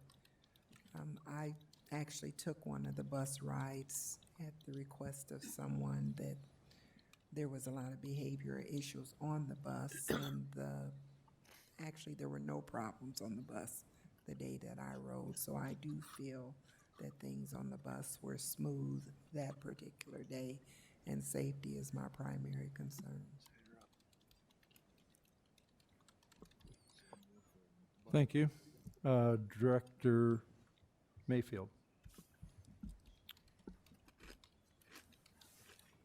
Well, I'm voting yes, but with that, I do have a concern. Or should I say it's just a question, not a concern, that if we do a multi-year, a 3-year, that it's at 5%, but it raises to 7% if it's a single year. And the question is, each year is a year within itself. Is there a reason why it has to raise, meaning that they know what monies are coming in by signing a contract for 3 instead of 1 year? I'm just curious there. Well, we know. Excuse Right, me. raising. I want to make sure we don't get back into discussion. I think it's okay to express the reason, and I'm going to allow, as long as this doesn't get into a discussion, because we're actually in the voting portion of the motion. And it is not a discussion. It's just a question. If I'm going to clarify why, yes. Okay, but try and There's keep it now brief. need for back and forth. Okay. Go ahead. Just as the district knows, in looking at its budget going forward, that we predict insurance costs will go up X amount based on data. We predict labor cost will go up X amount each year. And all of these things are based on our past experience and data. And just like the district does in its budget projection, a private company like Durham says, well, we predict that our cost will go up this much. And so in order to provide the service and make the profit that we need to make to stay in business, we think our cost will go up this much. And so what we can compare to is that we're seeing less of an increase here than other districts similar to ours. So that's a good sign. Okay, and you voted You voted yes. Yes. Okay, thank you. Director Gosa.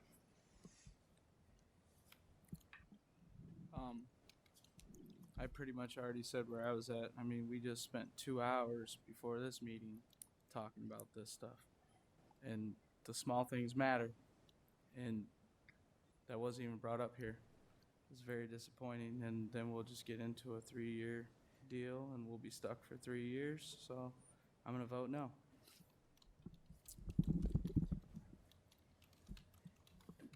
Okay, thank you. And I want to say I appreciate all the effort that the administration and that, excuse me, Durham has gotten into in trying to provide all of this information to the board. I can understand some of the difficulty in doing it. It's hard for me to accept, even though I understand your comments and that the expression of on-time delivery, on-time service is laudable. I think that there should be a stronger way of wording that in the contract.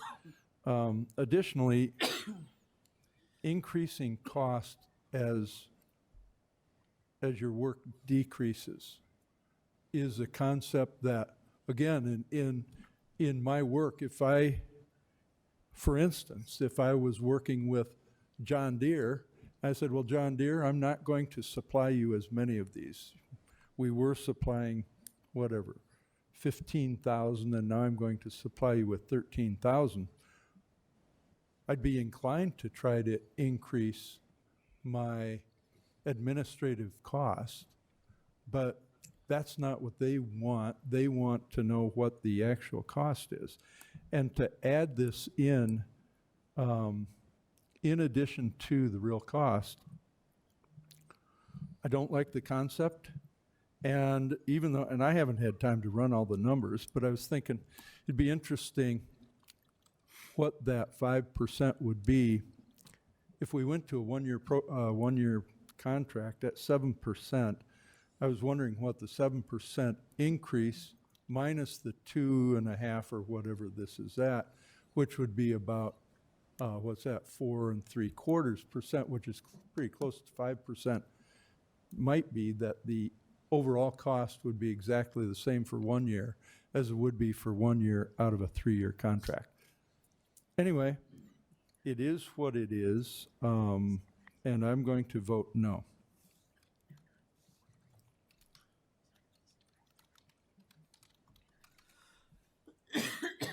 So the motion passes. Thank you very much.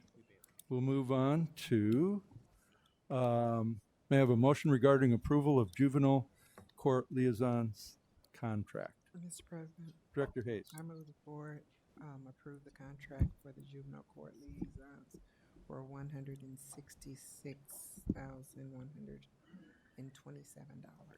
Okay, thank you. Is there a second? Second. Is there any discussion? Okay, call for the vote. Director Hayes. Oh, excuse me.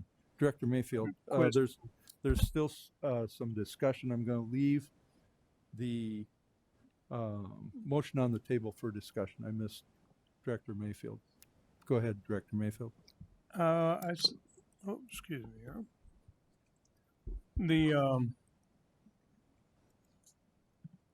Have we had an increase in the number of people that we've had as far as the personnel? Is it the same as it was last year? Same. Just in the bottom of the memo, I think it says just an increase of $5,001. Well, not cost, I meant personnel. Yes, same. Well, the project, well, yeah, we'll continue with 7 JCLs, yes. Okay. I was just curious. Thank you. Okay, any other discussion? All right, we'll call for the vote. Director Hayes. Yes. Director Gosa. Yes. Director Beck. Yes. Director DeSalvo, Yes. Director Mayfield, Yes. Director Potts. Yes. And my vote is yes. Motion carries. Thank you.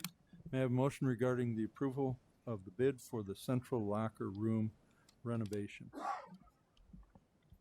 Mr. President, Director Hayes. I move the board approve the lowest responsive bid of S Construction in the amount of $985,000, which includes alternate 1 and 2 for the central locker room renovations. Thank you. Is there a second? Second. Is there any discussion? Director Beck. I'm pretty sure we've talked about this before, but what is alternate 1 and alternate 2? And I guess as opposed to the base bid.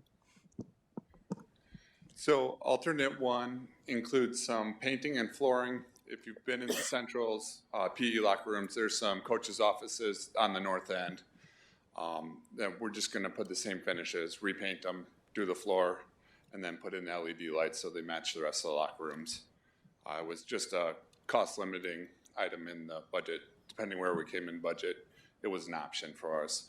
Alternate number 2 is to change the lights from what we had spec'd previously as the locker room lights to the same exact fixture we're installing in the LED project throughout the building. So what the specs were not LED lights? No, they were more utilitarian. They were LED, but they were just a different brand fixture. And is there a reason why they need to match? I mean, do they?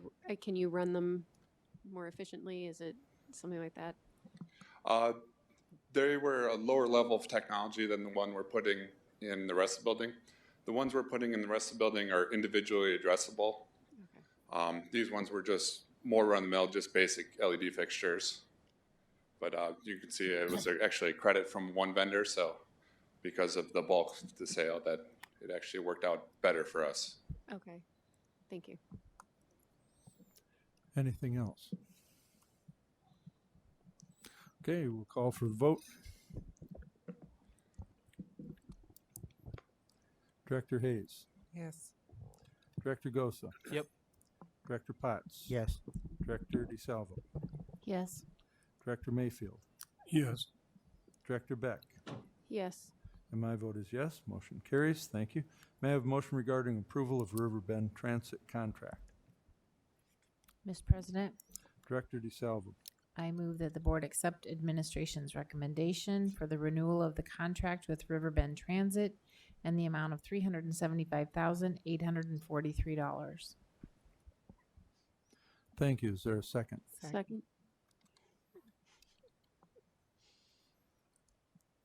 Is there any discussion? Director Gosa. I just want to know why we have to use 2 different bus services.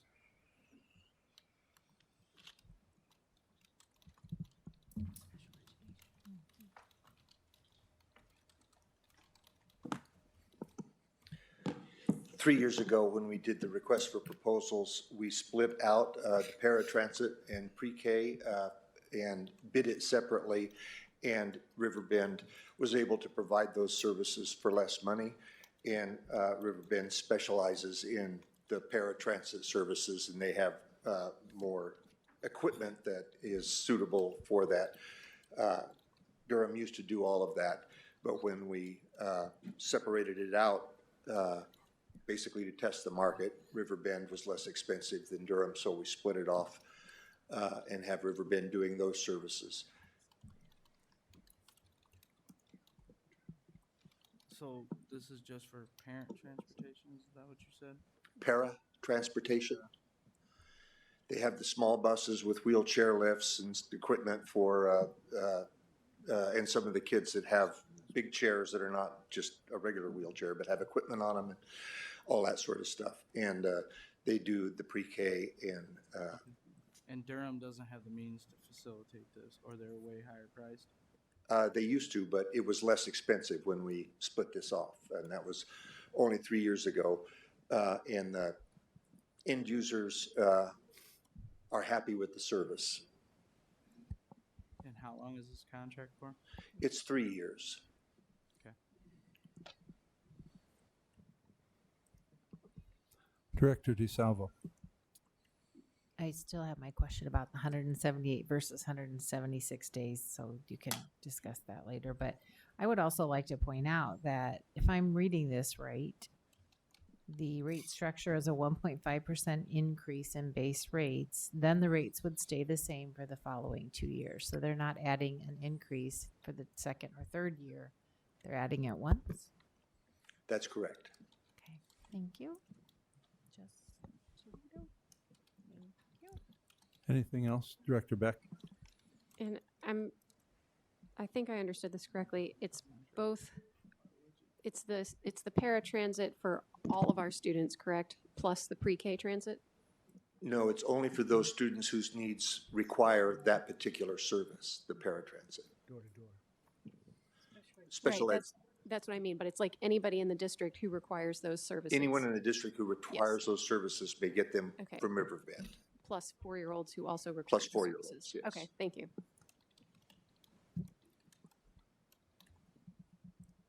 Anything else?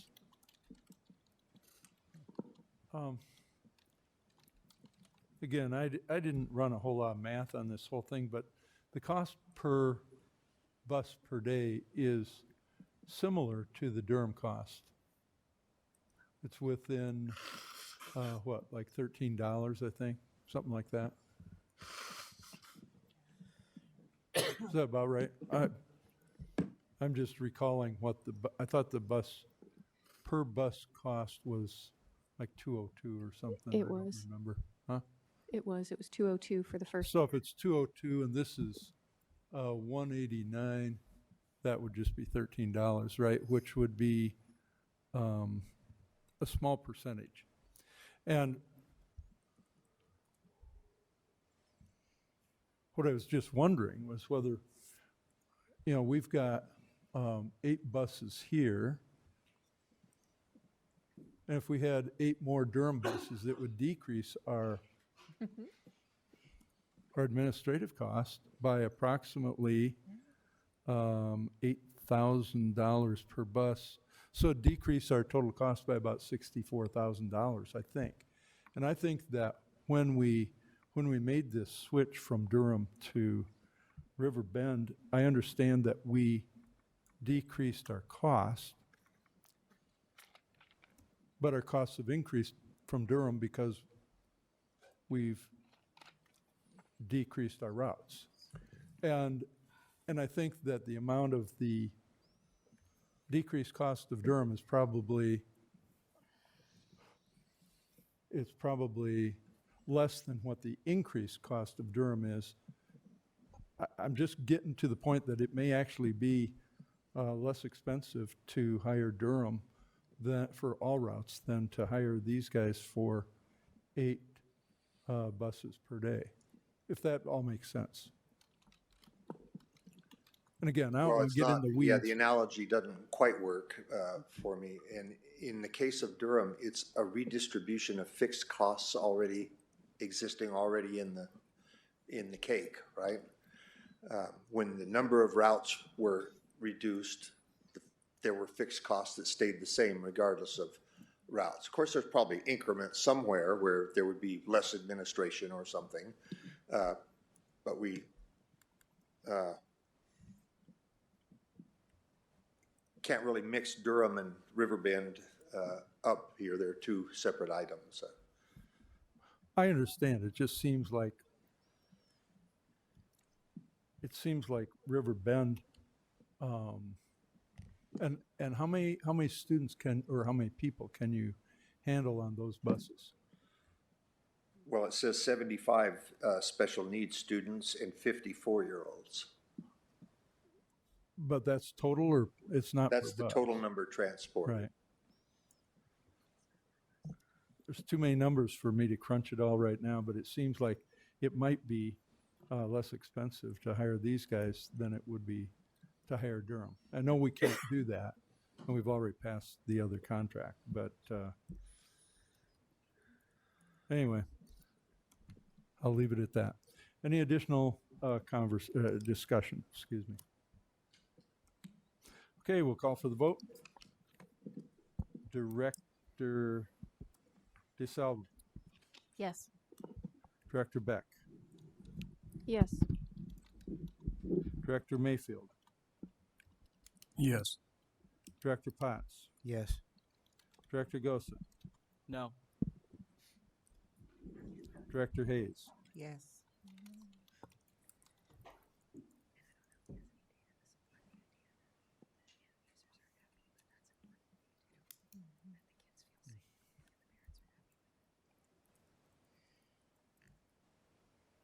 I'll vote yes. Motion carries. May I have a motion regarding approval of policy? Mr. President, Director Beck, the Policy Committee recommends the board approve Policy 305.22, use of security cameras. thank you. Is there a second? Second. Is there any discussion? I'll Director Beck, just explain. This was put together by Mr. McKee and Mr. Maloney as part of an updating of our security policies, if I'm saying that properly. A necessary updating of our security policies, and the policy committee has gone over it a couple times. We accept that they're the experts on this, so we brought it to the board for approval.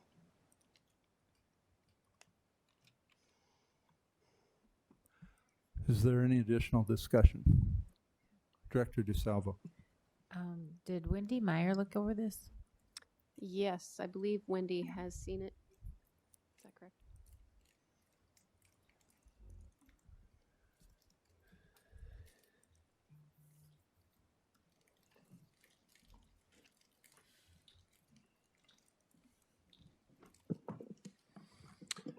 Yes, Wendy saw this policy, the revisions, and we also had, a couple hours of discussion about the amendment of the policy. And what really prompts these changes to the policy is the policy had not been amended since prior to our adding the over 1,000 security cameras in the district.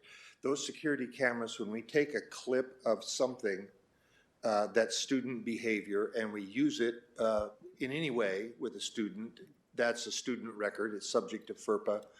We need to make sure that the policy reflects that our student records are all handled in conformance with FERPA, and we thought it important enough that the policy reflect that direction to the staff. Thank you. anything else? All right, we'll call for the vote. Director Beck, Yes. Director Gosa, Yes. Director Hayes, Yes. Director Mayfield, Yes. Director DeSalvo, Yes. Director Potts. Yes. My vote is yes, motion carries, thank you. We'll have a discussion item, let me check the time here. How long do you think this will go? I'm sorry, what? 5 minutes? For what? For my part. What are we doing? Oh, So I'm just asking, does the board want to take a 5-minute recess before we get into this discussion item? Or, Yep. oh, I guess I got one good yes. It's good enough, we'll take a 5-minute recess. All right, we'll reconvene the meeting and we'll move on to the discussion item of block versus traditional. Mr. Scott, are you Okay, going to go. lead it? Yeah, I'm ready to go. Okay, go ahead. So what I provided you with in your documents, but I gave a hard copy because there was a couple additional things I just added that aren't relative to the discussion, but in case questions came up, I wanted it in the document. But really, it's transferring us back from the block to traditional. We did this years ago from the traditional to the block and how we increased the credits because there was more opportunity for students. And so this is how we would project that out, and it would need to be board approved. I know you've done the budget, already determined that we're moving back on the traditional through the budget reductions. So this is the actual board policy that we'd have to come back later and make these accommodations for these classes. So as we start above, again, I just talk about our current students can take 64 blocks in the current block setting. If we go to, which is 26 credits to graduate, if we move back to, or when we move back to the traditional 7-period day, they'll only have the opportunity to take 56 blocks or semester courses, classes. And my recommendation would be at that point, we would go back to a requirement of 22 credits to graduate, I'm sorry. I put on there fail or not complete, and there's some students that don't take full schedules their senior year because they're working. You know, some choose to take college classes. You know, there's lots of many things, and some of our students do end up not completing a course, and do get an F every now and then. But this gives them some opportunity. In both models, in our current model, our students have basically 12 classes that they don't have to take. Those are extras. So they have to complete 52 out of the 64 blocks to graduate from our schools. Whatever they do with those additional 12 classes, whether they don't take classes their senior year, whether they have some misfortune to fail a course, whether they would drop, maybe they would just be a library, I'm trying to think of a library assistant. You know, there are sometimes that they volunteer in classrooms where they're not really earning full credit for those classes either. There's lots of opportunities. If we go back to when we go back to the traditional schedule, I was trying to project that out to be the same amount of opportunities. So 12 classes that they would not complete out of the 56. Now we could maintain our current 26 credits, and when we go to the traditional schedule, but in that time, that means there's only 4 classes, so 1 class every year that a student could have a speed bump on and be able to graduate or not complete in any means. And it could be any means, could be health, could be a lot of different things. Keeping in the same model as what I've drawn up here, but this is just a recommendation. We can stay with the 26 credits. I just want you to know with what my thought process was behind of how I scaled it back and why we're there. The current, in the yellow, I have the example of the 2020s. They're going to be on the block schedule for all 4 years, so they would graduate with 26 credits. The 2021s would be the first class that would have just their senior year would be a traditional, so I've taken them to 25 credits. The 2022s, their junior and senior year would be on traditional, walk them back to 24, 23, and 22. You'll see that I've added on here, the 15.5, I want you to see how many are those core classes that they have to take. Those are required. When I say core, it's not just the core. There's a health class in there. There's a business class in there. But those are the classes that are required, well stipulated that they have to graduate. The electives, there's so much flexibility in that, from music to art to, I'm trying to think of the other ones, welding and CTE courses, AP courses.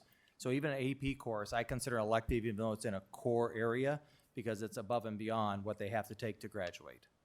And so those elective credits basically scale back from 10.5 elective credits to 9.5, 8.5, 7.5, and then 6.5. So what are students going to be taking less of? They're going to be taking less of electives. We're not going to be scaling back out of our core requirements, what's in our board policy right now. Because pretty much that's the state policy of what they have to have, except for possibly, I guess we could try to revamp into health and maybe the business course, but most of those other ones, PE and everything else is required by the state. So it's really our elective courses that will take the hit over the 4 years on what classes and opportunities the students have.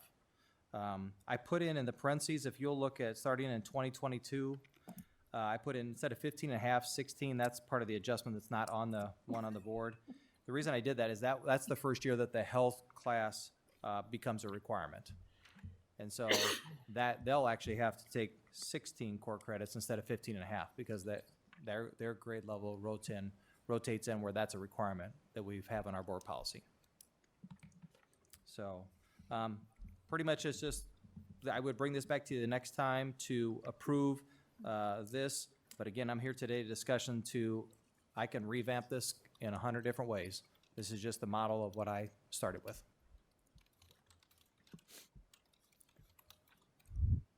Are you done with the presentation? Sure. Yes. Thank you. All right. Director DeSalvo. So we talked tonight about the success of our CTE program, and this is going to significantly impact that program, isn't it? Because they won't get as many of those electives. They, yeah, students will have to make choices between what they're taking. Like currently, right now, over half of their 64 classes, 64 blocks are elective right now. So I mean, half of their day, they're if it would never be like this, but their first 2 periods of the day would be all of our core classes, and then the afternoons, third and fourth, are all electives.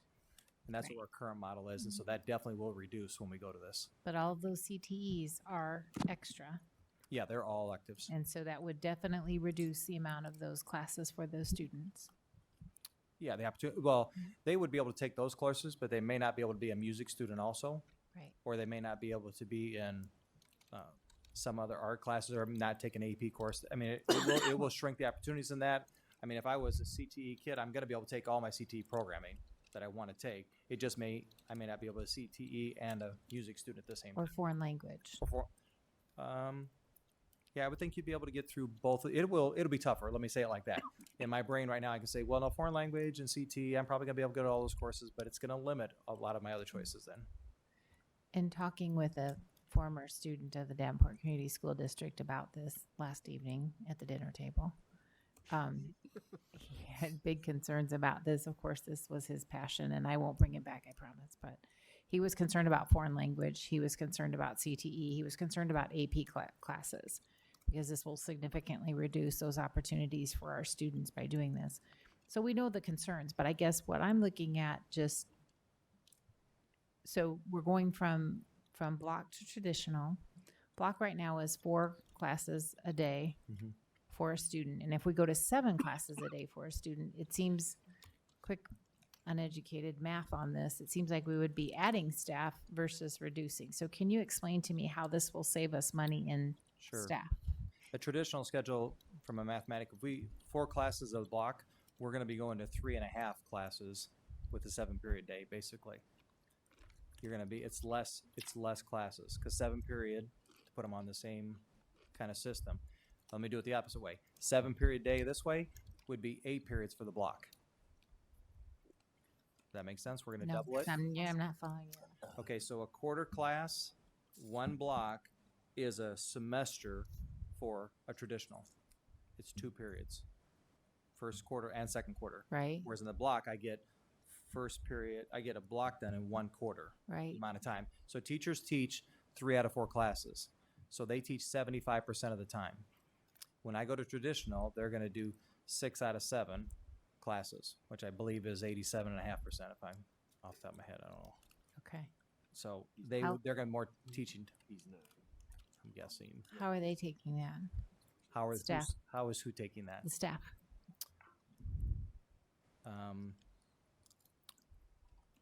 I don't have an answer for that, because we did not take it to the staff because this came through as a budget reduction. It's something that needed to happen.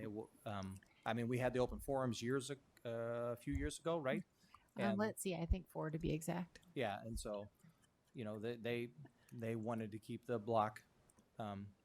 It's just it's a cost. It's a $1.2 to $1.3 million savings per year.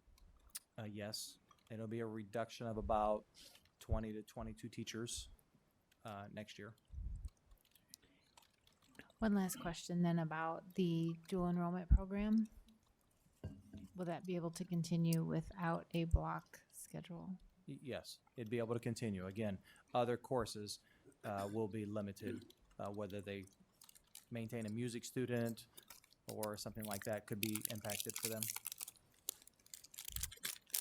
I'm not so sure I'm ready to vote on this yet. I have more questions, and I mean, you talk like we're going to have it at the next meeting to take a vote. No, I wasn't saying that. I was saying that we're not moving forward right now with the course guide until we have moved these credits, just because we're waiting on the official documentation from you. Again, I was under the understanding that it was a budget reduction, that it had already happened when I was talking to the superintendent, whatever, when we've had discussions that this item's moved forward. So I wanted to, if it's happening, then we've got to get these credits in place so parents are aware of that. Well, we voted on the budget reduction plan, but said it was fluid. Do we have to vote on each individual item, or is that not correct? I think we'd have to really think about it. The plan is the plan, and the board committed to that plan. It mentioned that fluidity or flexibility that you're mentioning, but the commitment I believe that the board made to the SBRC was that here's the plan. So something critical like this, we're going to need a little bit more discussion, but here is the plan, and we'll discuss it for a little bit. If we, the board, don't want to do it, I think we have to have a strong discussion quickly and say, oh, okay, then we'll do something else in lieu of this. What preempted me bringing this to TJ was there's a lot of work that's going to start this summer already, and so we had a course guide meeting that I had to stop because once the counselors, everybody in curriculum, all of our it's a brand new course number for every subject in our high school, and it's a brand new rollout, and it's looking at or can we put two traditional classes together to create a block, because the chemistry class there's just a lot of work that would happen. So I just wanted to get official, like, moving forward. What's our date of this? My budget stuff is somewhere in this pile, but what are we thinking? 21, 22. It's for the it's 1 year from, it's not next year, it's the year after, 2020, fall of 2020. Okay. And I was just thinking of something else and I lost my train of thought. Go ahead, because I'll think of it. All right. I guess probably what overall I would like to just see the savings laid out. I thought of it. Sorry, Allison. I know that West freshmen are on kind of a combined. They have skinnies and. I don't think anymore. Oh, they don't. I don't believe so. I don't believe that they're on there anymore. That's been they're full years. block. Mm-hmm. Oh, I thought they had skinnies because that was going to be something I was hoping that maybe we could try to do a combination. I want to say that's 2 years ago. Okay. That there wasn't any significant, we didn't see a score improvement by being on it, and it was creating issues within the scheduling. Okay. I will verify that for you, though, to make sure there's not a course that they're running. Yeah, or if there's a way we could go back to something like that, if they have combined like some skinnies and some block. Yeah, if we can go back to a skinny schedule within the block where some classes are, but that doesn't save any money because I was gonna say, would there be any savings or teachers no? would teach 3 out of 4, or they teach 6 out of 8. Okay, thank you. Director Beck. Couple things. Number one, as an educator, pedagogically, I prefer the traditional schedule, and as a parent. There's a lot of research that says that it takes time for information to sink in and for you really to get something and be able to apply that information. And we want our students to be able to critically think and do higher level things.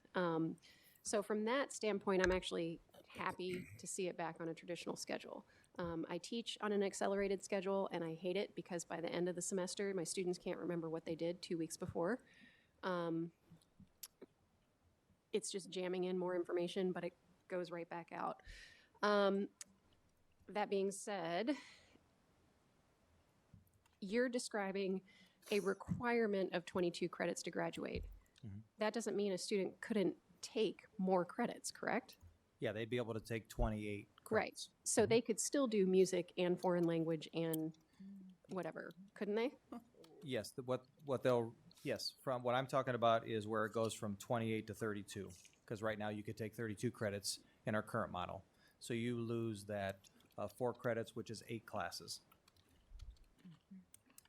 Okay, so do we know how many students that is actually going to affect? Like how many students are, I guess I've heard. Yes, I understand your question. Your question is how many seniors actually take a full schedule? Correct. Yeah. I've heard from people that, a lot of seniors barely have to be there. And to me, that's a waste of school time. And so if you barely have to be there your senior year, why don't we just spread it out so that you've got 4 years to do everything, right? Or, require everybody to take a CTE course before they graduate or something like that. I think we're going to, in this plan, I think you would have the same model because you're going to have 6 classes. We're going to want some room in there for students to try or take tougher classes. you're gonna have some of that. Absolutely, I understand. Off the top, I would say it's the kids that are taking the multiple levels of AP and our music students that are gonna run into the problems, because those are our students that are gonna struggle to fit everything into the 28 credits. And more along the lines, because the traditional schedule is a tougher schedule to take your AP courses, because they get more advanced by your junior year, because a lot of our kids take AP as juniors and seniors. So AP and music are gonna be those students and those students typically have a full schedule. But I could find out what percentage of students have a full schedule their senior year and bring that back to you. So the AP courses, what were you saying about that? Because I can, my sophomore year, I can take biology and chemistry together and get my junior class up because it's a block. Right now you can. Right now I can. And so you can take AP Then I can go biology. AP bio, and then I can go AP chemistry.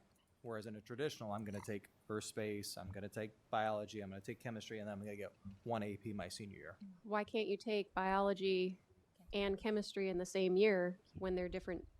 You've got 7 periods. Why can't you take them both at the same time? It's a full year or something. You Right. can, you could, but And then that's take gonna, AP. that's, you're gonna, in your course, 7 periods, you're gonna, then you won't be able to take music. I'm giving random, running through my brain right now of how they don't work together. Step 2, you can't. But maybe a better example for you would be geometry and algebra 2, because there are geometry practices. Right. So I'd use that. Then I want to be able to get to my AP calculus class and Right. the AP stats. Right. Because you're right. I mean, I guess you could, but typically the base learning, there's still some biology stuff that. I mean, flows I guess into I'm chemistry. thinking back to my own high school experience where I had a traditional schedule and I still managed to take like 3 or 4 AP classes and foreign language and fit everything in. And there were no extra periods or anything. I mean, I still had a study hall and it was a 7-class thing. So I guess I'm not, I literally, in my presentation, am not trying to discourage from doing, I was just making you aware of that some of the opportunities would go down. I Okay. wanted you to know, so in case you got phone calls and people said, well, it's reducing our opportunities, I wanted you to see it by the numbers in front of you. Absolutely, they can take 28 credits instead of 32. They're only losing 8 classes. It's just the kids that are in the 4. why 8 classes? Oh, 2 per year. Mhm. Each one is a or semester. Each class is a half a credit. And so, if we lose 4 credits, it's 8 classes. So really 1 class per year. 2 classes per year. 2 classes per year. So each one is a semester. Mm-hmm. Okay. So are there any classes that span a whole year then? Yes. Like biology There'll or be many of our classes that Yeah. span the whole year now. So they might only be losing 4 classes. Well, No. in either way, it's a block is either a quarter Yeah. or a traditional is a semester. To me, Okay. that's 1 class or 1 class. Okay. And you said there is an opportunity though for some to be taken as a block, like a 2-hour. That would be the work we would begin to see how we could put chemistry, for example. Chemistry would be chemistry, and then the second period would be chem lab.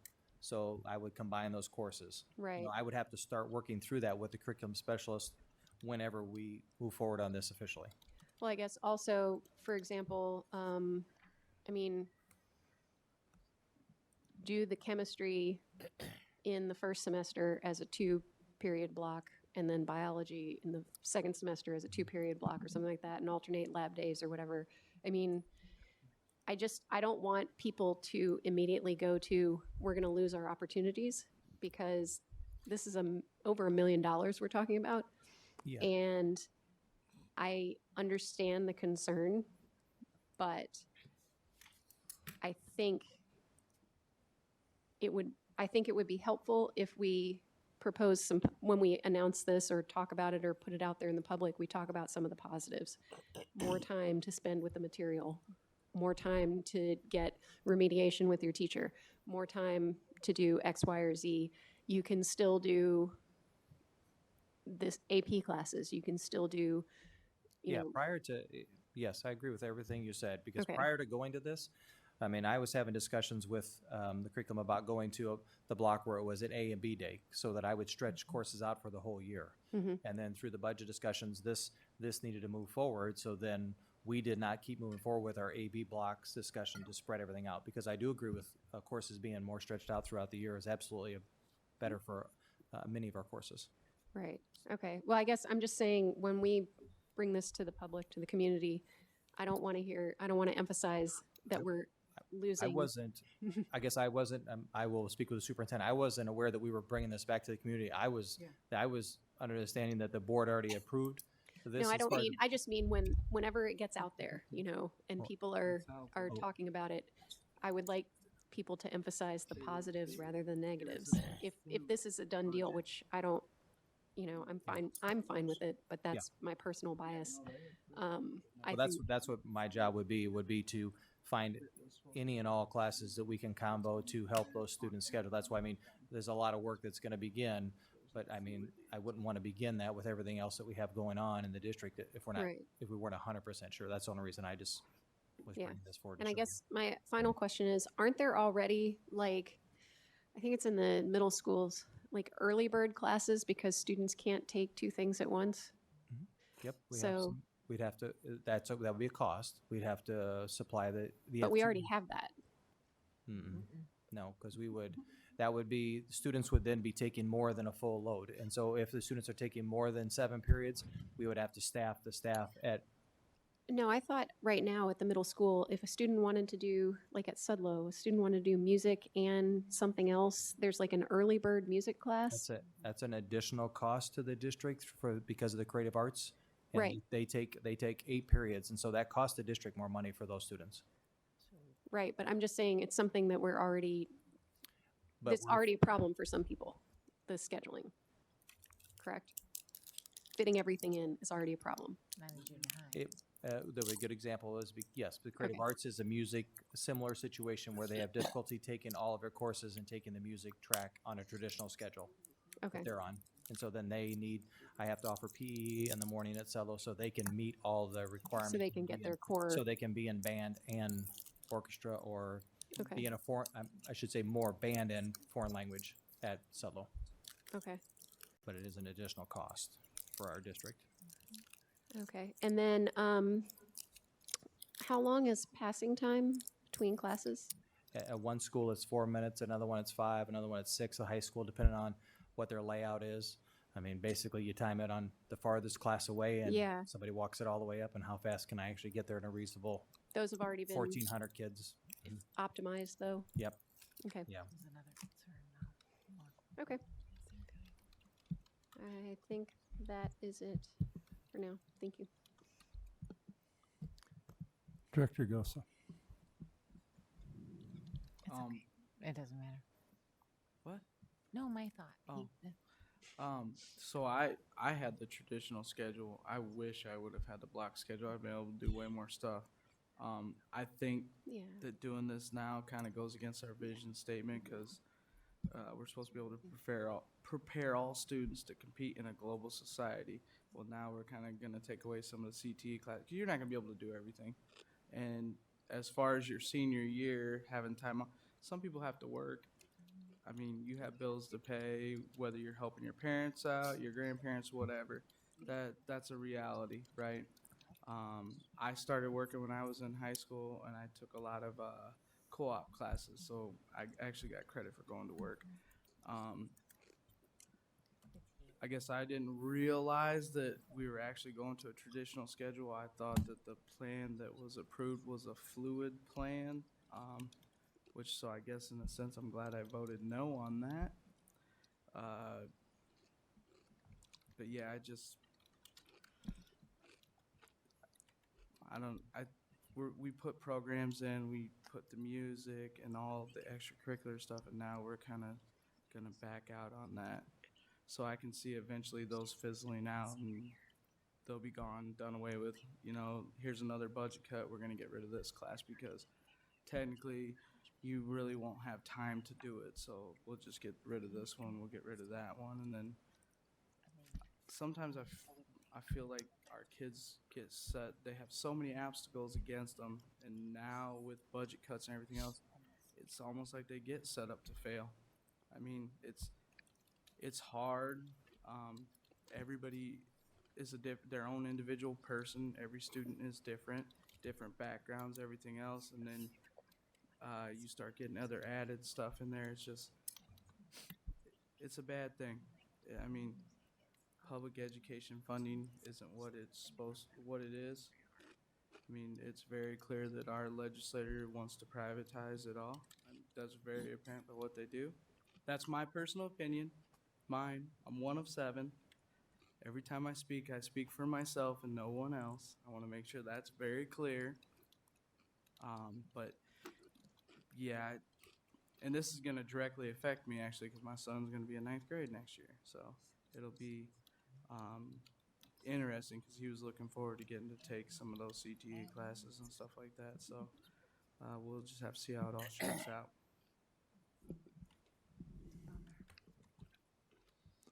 Director Potts.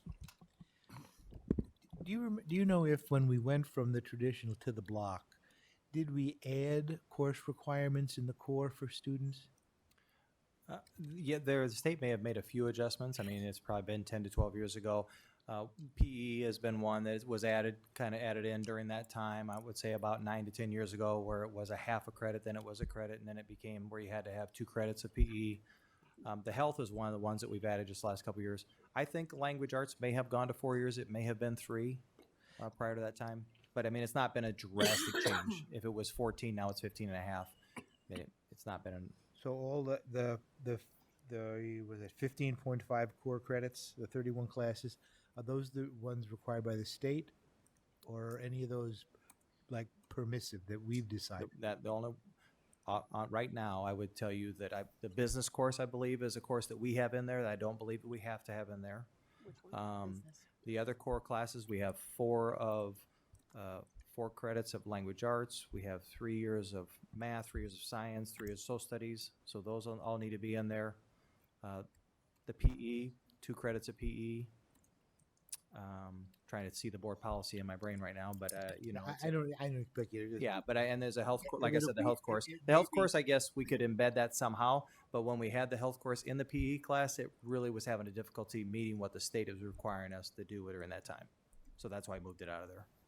So maybe if we're concerned about kids not even be able to take some of the stuff that they want to take, as opposed to gotta take, maybe we could look at some of the requirements that we control in that area, as opposed to requirements that the state is requiring us.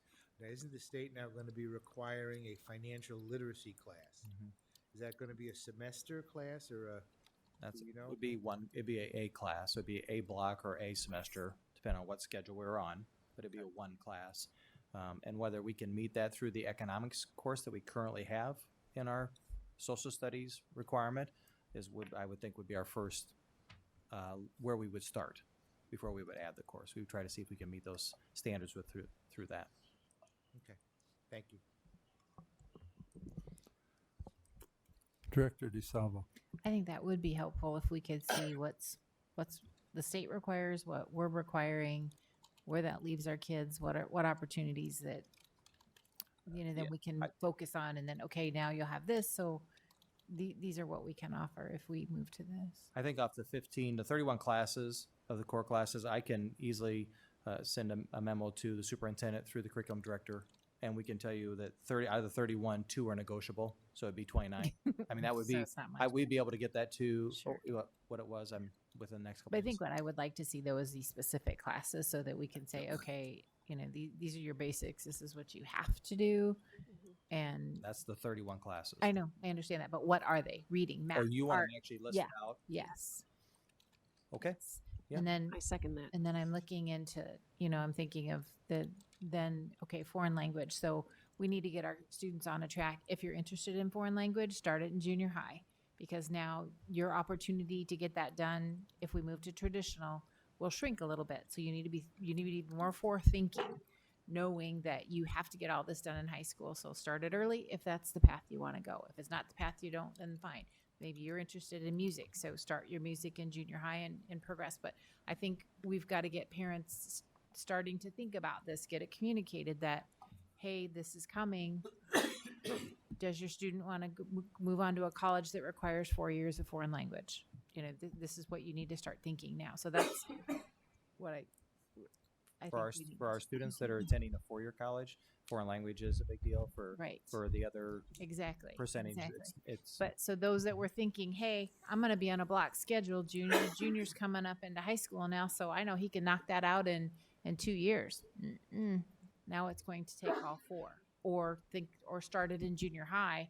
So when you get to high school, then you can have some of that knocked out and you can move to music, or you can move to CTE. Or, I mean, those are the kind of really conversations that we need to be starting now, preparing them. As a parent, I would feel with the young ones coming up, that's what I would want to know, that, hey, yeah, my student is interested in college.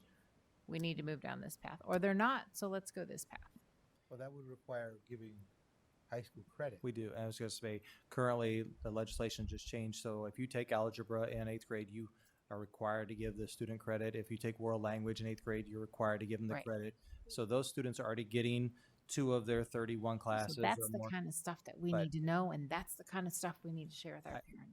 Yeah, I want to say, I apologize if I seem unprepared for this. I No, really no, just not came at to all. talk about the credit transition. I didn't know that the block was even in question going to traditional, so I'm a little bit like trying to No, answer your no, no. questions because I No. just came about credits today, but I can get you all of those answers if this is something that's not confirmed, I should say. I apologize if I seem a little bit scattered because I was just trying to show you my math. I came just to do a little math presentation for Ralph so he could look at the math of it, and really that's the other discussions are good discussions for us to get feedback from. Well, I think things that we want to start thinking of, if no matter which direction we go, we've got to prepare our students and obviously the parents that are going to help those students make those decisions. But I will say, the feedback I'm receiving from you is I'm not comfortable going to well, I should say, I will be referring to the superintendent. The superintendent will give me guidance on what my next steps are, whether I will push forward with curriculum and start building the traditional schedule. At this point, what I'm hearing is I would not have people start doing this work at this point. Mm-mm. That's not what I'm saying. When does Okay, it have to so- start? I mean, what is your drop dead date? Tell me, hey, I've May, got, first week of May, we would have had our course guide meeting already. We would have already started building our schedule for the 2020 fall. In May, we would have proposed courses to about a week and a half ago. We had to cancel the meeting because we wanted to have this first. okay. Because there are people that are doubting that this is moving forward. And so I said, well, no, it's moving forward. I just told them, I said, yes, it was approved in the board budget. We're moving forward. So I misspoke clearly. I'm hearing.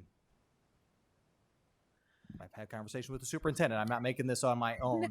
I've sat with Mr. Schneckloff and asked him, and it's moving forward. And so this is, I don't want you to think I'm just reading the board minutes and kind of making some decisions on my own.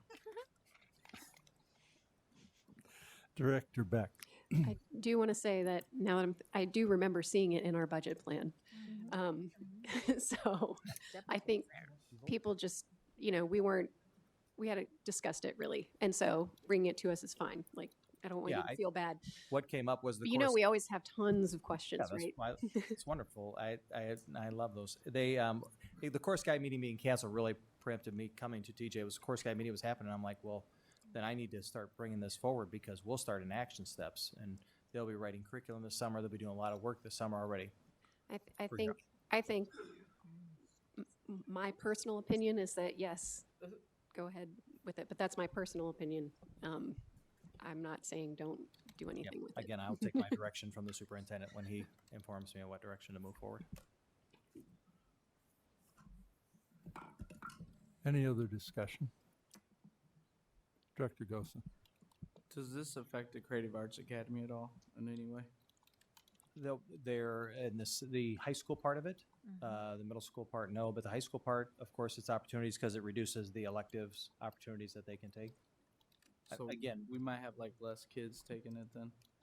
And we they just can make rented the out that choices. facility. We could end up, I wouldn't want to assume where we're going to see it because we could assume that those are the most valuable courses that we have and that somebody that will see a reduction in our family consumer science, our art classes, our woodshop courses. I mean, that kind of stuff. They also take electives in the AP courses in other classes. They take more language arts than they have to take, more math than they have to take. It could impact our dual, or not dual credit classes. What are they called right now? I'm drawing a blank. It was dual credit. Yeah, concurrent enrollment. It could impact some of that at our other schools also because you'd have some limited choices on taking those or some other classes. Again, to Director Beck's point, they'll have 28 credits. They just won't, they're missing 8 classes is what they'll miss moving forward. So many of the opportunities for many of our kids probably are there. It just is going to impact the staffing a little bit. And on the I'll wait till you're done. Were you done, Director Gossa? I guess just for clarity, so the whole reason we're saving the money is because of the staff reductions? I mean, the biggest chunk, I guess? Yeah, teachers are going to be, they're going to basically teach middle school schedule at a high school. So on top of the 85 that got axed, this 22 more are gonna get it the following year, is that right? We would just not hire 22 to replace them, because in a normal year, we would see that many teachers. So no one will be getting pink slip next year? I'm not comfortable saying it. That would be the superintendent's situation to That's speak to you about kinda that. where I was figuring that was going. That's it. Director Beck? I guess I just would like to say pedagogically, I think it's sound to to stretch things out a little bit. But, you know, I didn't know that you could get high school credit for foreign language in 8th grade or algebra in 8th grade. So I think that certainly mitigates a lot of the issues that people might have. So it's good to know that, you know, it's not necessarily going to keep people from doing all the things that they want to do. So, yeah. Director Mayfield? Have we checked with other schools that have 10 years or more been at the block system and then moved back to the traditional to see what kind of issues and problems they have? We know there's issues with students. And this is an assumption on my part. Most students would like the block system because of the time that in the element as far as when they're in class, out of class, and so forth. But what other issues are we going to be dealing with? And I really don't know. I haven't been here to find out what discussions you've had that are going to come up because of trying to go back to the block system. I understand the savings, but I'm talking about what's going to affect our kids as far as their academics. And have we checked other districts to see how it worked with them? Again, I want to say that I didn't come prepared for that. My former proposals that we did probably 3 years ago or 4 years ago, it showed you the difference, and not everybody was on this board at that point, but it was the comparison where we met with all the staff about the traditional to the block. We had a committee, we had the open forums for feedback, we compiled that, and there was a list that showed where the savings was going to be. I can re-pull those off of my desktop tonight, and I can have those to the superintendent for him to share with you what our discussions were about 2 years ago, 2 to 3 years ago, whenever we had the open forums. Probably maybe it's even been 4. I don't know. I'm getting older. It's moving fast. So, but I can get those comments. And then we sat down and said pros and cons, traditional to block, and there was some good stuff there. So I can share that back with you guys. I guess one other, it's more of a comment than a question, because everyone around us, I assume all the high schools are block. I could be wrong. Which ones are not?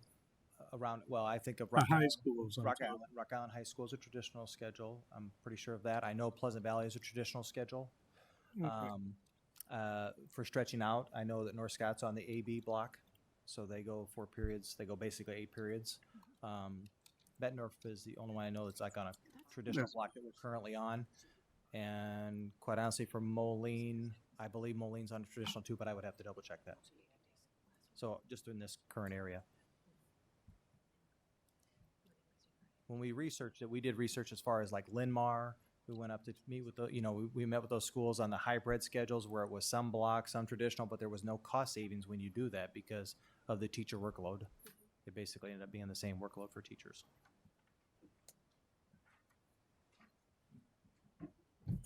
Thank you. Anybody else? Of course, I've got a few thoughts. I don't know if they're comments or questions. I was on the board when West was converted from traditional to block.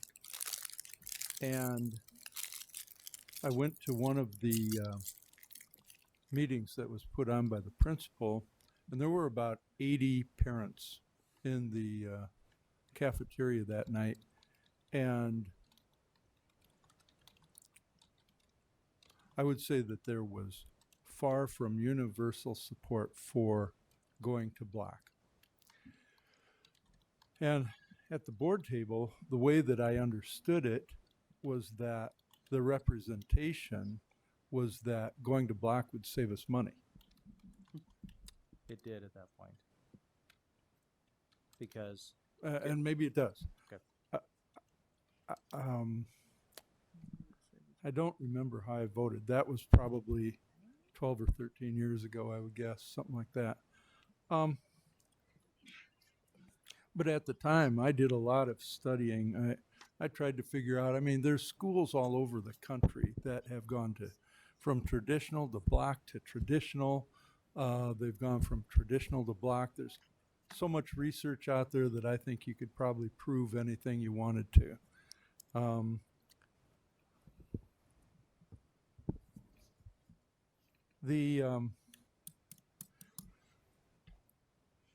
So I want to comment about the SBRC. So when the board voted to support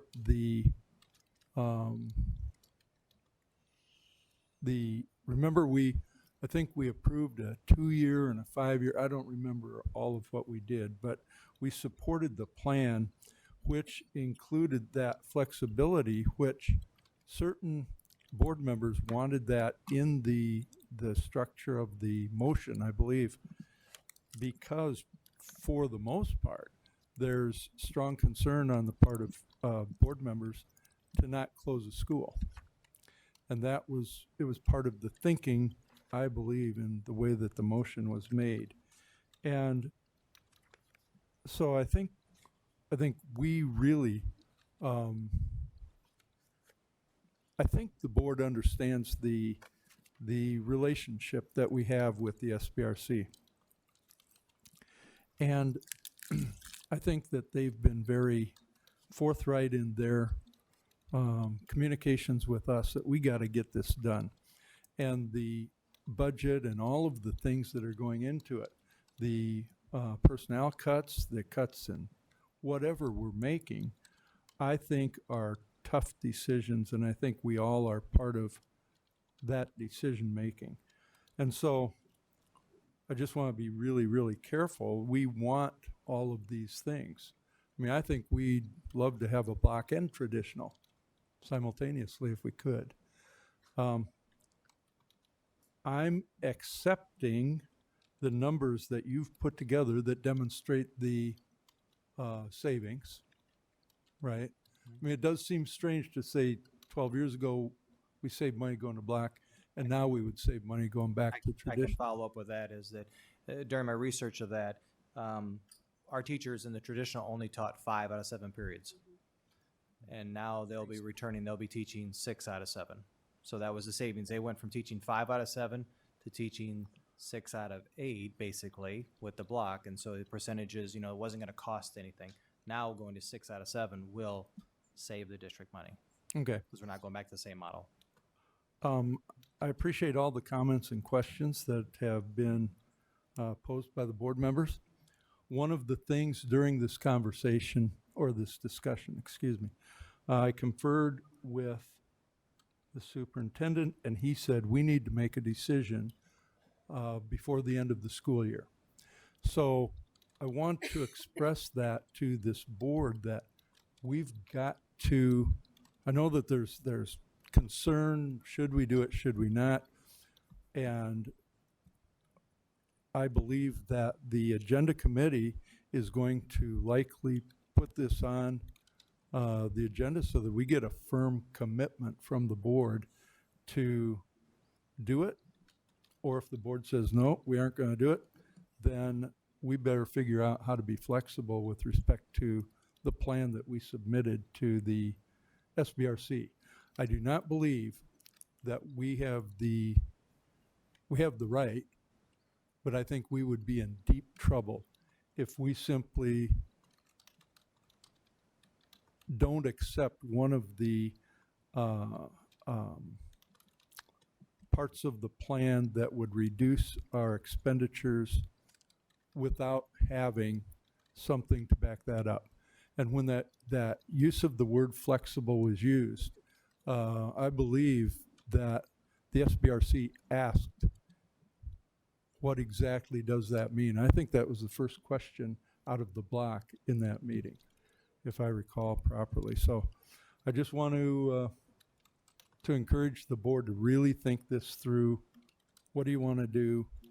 And if we got to do something else, I'd like to bring it up immediately, like by the end of the year, which is what, a couple weeks. So I don't know. Do you have any other comments relative to the timing? Okay.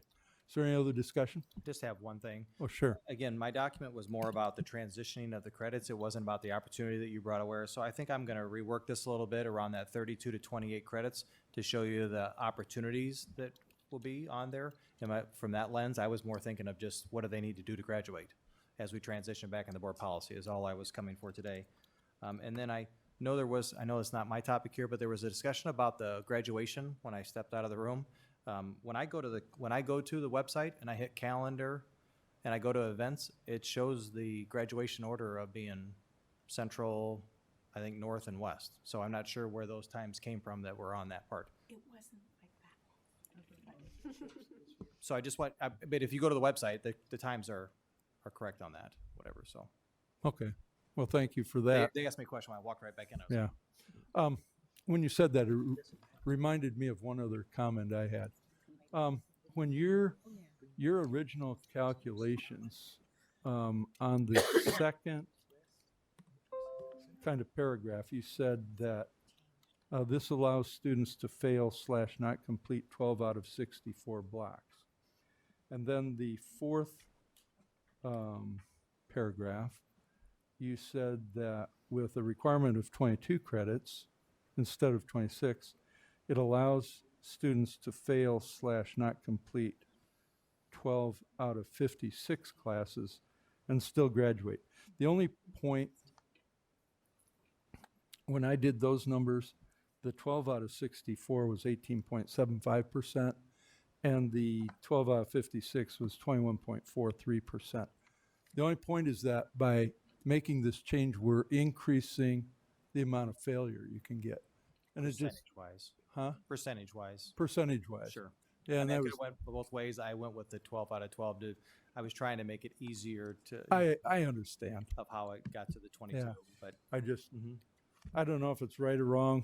and again, we can establish that if we do make the transition, that we want this to be 24 credits to graduate. That was just a roll in the model back to where it was when we switched a few years ago. Right. More than a few. Okay. Well, thank you very much. Any other discussion? Okay, we're done with that discussion. We'll move on, and thank you very much, Like I Mr. said, Scott. 5 minutes. That's what I thought. Okay, thank you. We'll move on to administrative reports. None at this point. Yeah, a little later, I got. Okay. Thank you. We do have some board requests.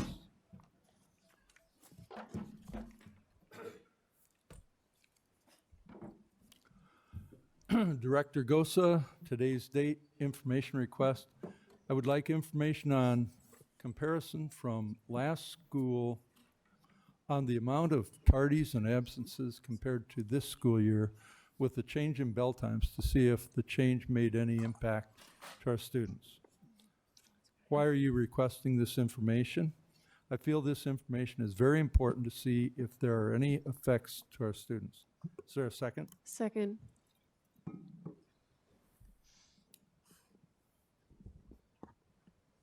Thank you. When would you like this information? As soon as possible. Next is Director Gosa. Today's date, an agenda item. I'd like to discuss why we are still looking into outsourcing after the board had stated their stance on outsourcing, as well as how many man-hours and wages have been utilized still working on outsourcing, including lost time that could have been utilized on other priorities. Why are you requesting this information or agenda item? This needs to be discussed, as I know that I have received phone calls, as well as emails from a company trying to get our business, and also to get an understanding of what other priorities were not getting the attention they needed. Is there a second? Second. There's not an indication of when. Okay. ASAP. Next is Director Gosa, today's date, information request. I would like a detailed list of all change orders for the last 5 years, broken down by year, project, all bids, general contractor, construction manager, architect, contractors, and description of original scope, plus description of the project changes that resulted in the change orders. Why are you requesting this information? I feel this information is very important to help us improve and lower the amount of change orders, as well as to see if they are repeat contractors submitting change orders, and to look at ways to make improvements. Is there a second? Second.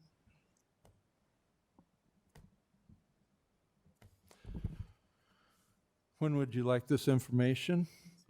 As soon as possible. Next is Director DeSalvo, today's date, an agenda item.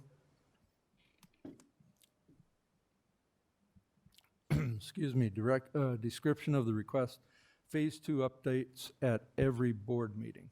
Why are you requesting this information or agenda item? Updates are critical. Is there a second? Second. When would you like this information or agenda item? Now? Well, Okay. not now, not at 9:10, but Next meeting. next meeting would be wonderful. Okay.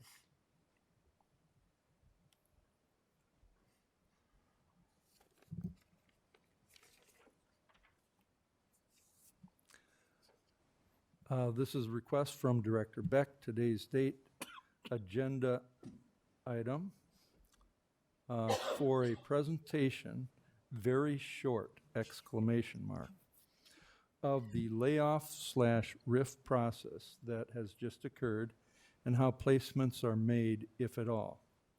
Why are you requesting this information or agenda item? It's an agenda item. We heard from an employee tonight that the process is unclear. If one person has spoken up, it is likely that many others have the same question.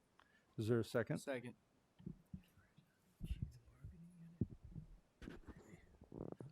When would you like this agenda item? ASAP, and that's next meeting. All right, thank you. Oh, okay. Thank you. I can't tell if it's agenda or information. Okay. We have another request from Director Beck. It's an agenda item or an information request, and that'll be decided by the superintendent/agenda committee. Request is, I'd like to know exactly how the hiring of guest teachers is supposed to go and a description of the process. I think so, yeah, the hiring process. Okay. Steps in the hiring process, that's what it's supposed to be.